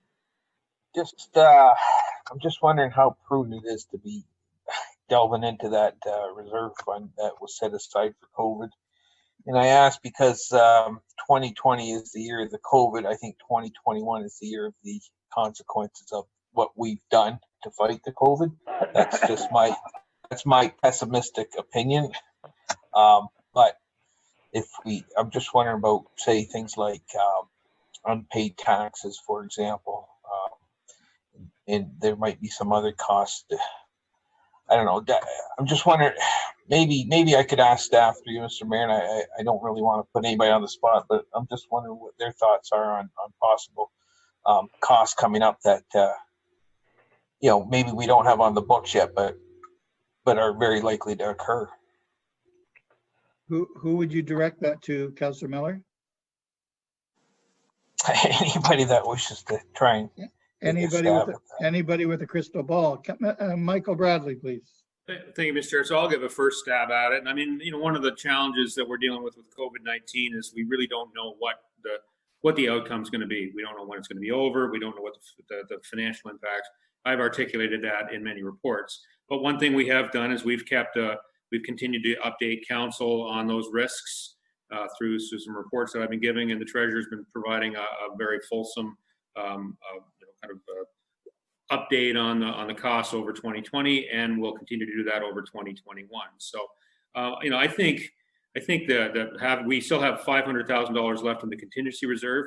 The county carries a financing reserve. We spoke of that when COVID-19 first started, and we provided that balance. I can't remember what it was, as the two sources of funds we had if COVID-19 started to seriously impact the county. As it turned out, we never had to touch the financing reserve, and we've been using strictly the contingency reserve. And then I think things got quite a bit better because we saw an inflow of funds from the province. So I personally I think we're still in a very strong financial position, even with this $500,000 coming out of the contingency reserve. I still think we have other funds we can rely on if COVID-19 gets out of hand. I think we need to be prudent and careful with those funds, but they're there if we need them. In terms of the future challenges, I think so far we haven't had a serious problem with tax arrears, wastewater arrears. I'll bring you another report in the next few weeks on waiving penalties given the current circumstances. But I also think we should be reflective of the fact that the province has been open to providing help to the municipalities through this. And I think if things continue to go down in a downward trajectory, I think we should be fairly optimistic that the province is going to be there to help us out, because they have been so far. So that's my thoughts on the situation. I hope that provides some answer to Councillor Miller's questions. Yeah, no, I appreciate the answer, Michael. It's just, like I say, that's my nature. I mean, Councillor Chambers belongs to the Optimist Club, and if there was a Pessimist Club, I'd belong to that. So it's just my nature. So thank you. Thank you. Councillor House. Thank you, Mr. Mayor. I tend to lean in the same direction as Councillor Miller. While I appreciate the clever strategy of Councillor Chambers, I tend to lean towards being cautious as well. If I ran into any resident of the county of Brant and they were asking about an increase of what is for the average home, by definition, of an increase of about $8 a month, I would stand behind that decision. So I won't be supporting this motion. All right. Councillor Ferrier? Thank you, Mr. Mayor. Mr. Chair, I guess Steve and I have the same issue that the Ward 4 councillors have of a pessimist and optimist club. I joined the optimist club on this, but I do want to make 2 points before we vote. One is that I do understand Councillor Miller's point about the worries about later, but it is also sort of a now or later situation. One way or the other, this money that is for the relief of COVID-related issues, it will be spent on COVID-related issues. And I do think the province on supporting municipalities through this has actually been very strong, and I don't see that changing. That said, we do have other reserves, other contingencies, other monies from previous sales if the world was to truly get on fire, which is, a worry still, but we do have some other options. We're in all that said, we are in a very good space. And just for those watching at home, we have to look at neighboring municipalities and what they're going through when it comes to their budget deliberations right now and where we are. And that's not just because of nimbleness this year. That is many years, and many councillors have been here for decades can attest to this and deserve credit for this, many years of good fiscal management that allows us to be in this position. So I'm going to vote for it because it is a small number, but Councillor Howe's point is valid about it also being a small monthly increase to the average homeowner. But this is what this money's for. So I feel totally ethically this is a good and right move in all ways for the public good. Councillor Wheat. Thank you, Mr. Mayor. Through you to our treasurer, Ms. Mifflin. As it stands right now, without supporting Councillor Chambers' motion, we're looking at a tax increase of 2.79, correct? That's right.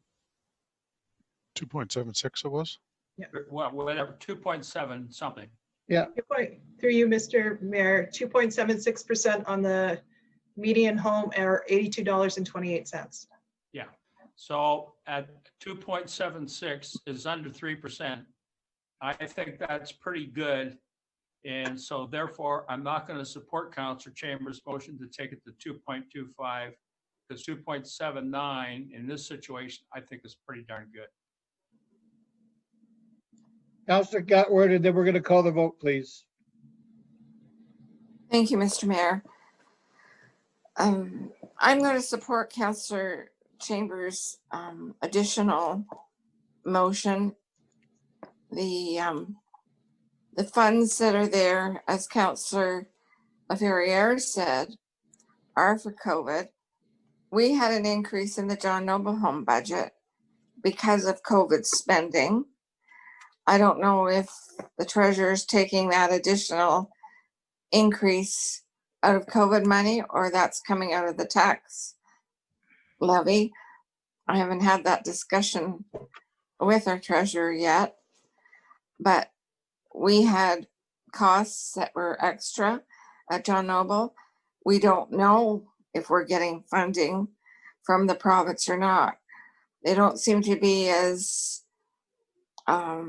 forthcoming, but we should know hopefully by the 1st of April whether we're going to get those monies or not. And if we do at the John Noble, then we won't be spending some of our ask from the county. However, these new projects that we've just added, I think that funding them through the contingency is the right thing. We haven't touched the financial reserve, as CAO Bradley has said, and all those reserves are taxpayers' dollars. This is a time when people are hurting, and we could have businesses close because they can't make a go of it anymore. And they're not going to be able to pay their taxes either. So Councillor Miller's point about the impacts on us later could be more than we know right now. And the impacts on our residents as well. And the fact of whether they can even afford their taxes. 2.76 is higher than the cost of living increase. And in a year of a pandemic, I can't support that. It's too high. But taking off another 0.5% is more acceptable to me. Thank you, So- Councillor Gatward. Councillor Chambers, and then we're going to call the vote. Yeah, I just want to, it's pretty obvious what I'm going to say, but we also have to remember that we talk in terms of $8 or $9 per homeowner, but some of our small businesses and actually large businesses and farms, they pay considerably more in taxes than $8. They have a lot more assessment involved than what a normal homeowner would be required to pay. So you have to think of it in terms of what it costs our small businesses, our farmers, and our large businesses as well. It's considerably more than $8. So it does make a difference somewhat in more terms to small businesses, large businesses, and farms, as well as individual homeowners. And with that, I would ask that the question be called. Thank you, Councillor Chambers. Recorded vote. Recorded vote, please, Heather. Do you want to repeat just quickly what we're voting on, please? Just one sec. That an additional 295,000 be taken from the contingency reserve towards to reduce the net levy. All right, call the vote. All those in favor? Oh, I gotta do recorded vote. Oh, recorded vote, sorry. Councillor Pierce, No. Councillor Bell, Yes. Councillor House, No. Councillor LaFerriere, You're muted. Yes. Councillor McAlpine, Yes. Councillor Wheat, Yes. Mayor Bailey, Yes. Councillor Gatward. Yes. Councillor Coleman has left the meeting, I believe. So Councillor Miller, No. Councillor Chambers. Yes. Okay, the motion is carried. Good, thank you. Okay. I want a motion, please, to reconvene as a council. Councillor Gatward. Your worship, Your worship. Yes. Final totals. My apologies to interrupt. So what we need to do now is give the treasurer a few minutes to draft the what we would call the closing budget recommendation. Okay. So I think she needs I think just 2 or 3 minutes to do that. Maybe you could call a short recess and allow her to do the calculation, and then she can provide us with that closing resolution. Unless she's ready to do it now. I don't. Heather, are I you need ready? 5 minutes. You need 5 minutes, Mr. I need minutes. 5 minutes, please. Okay, this is where I wished I had a button to play Jeopardy music.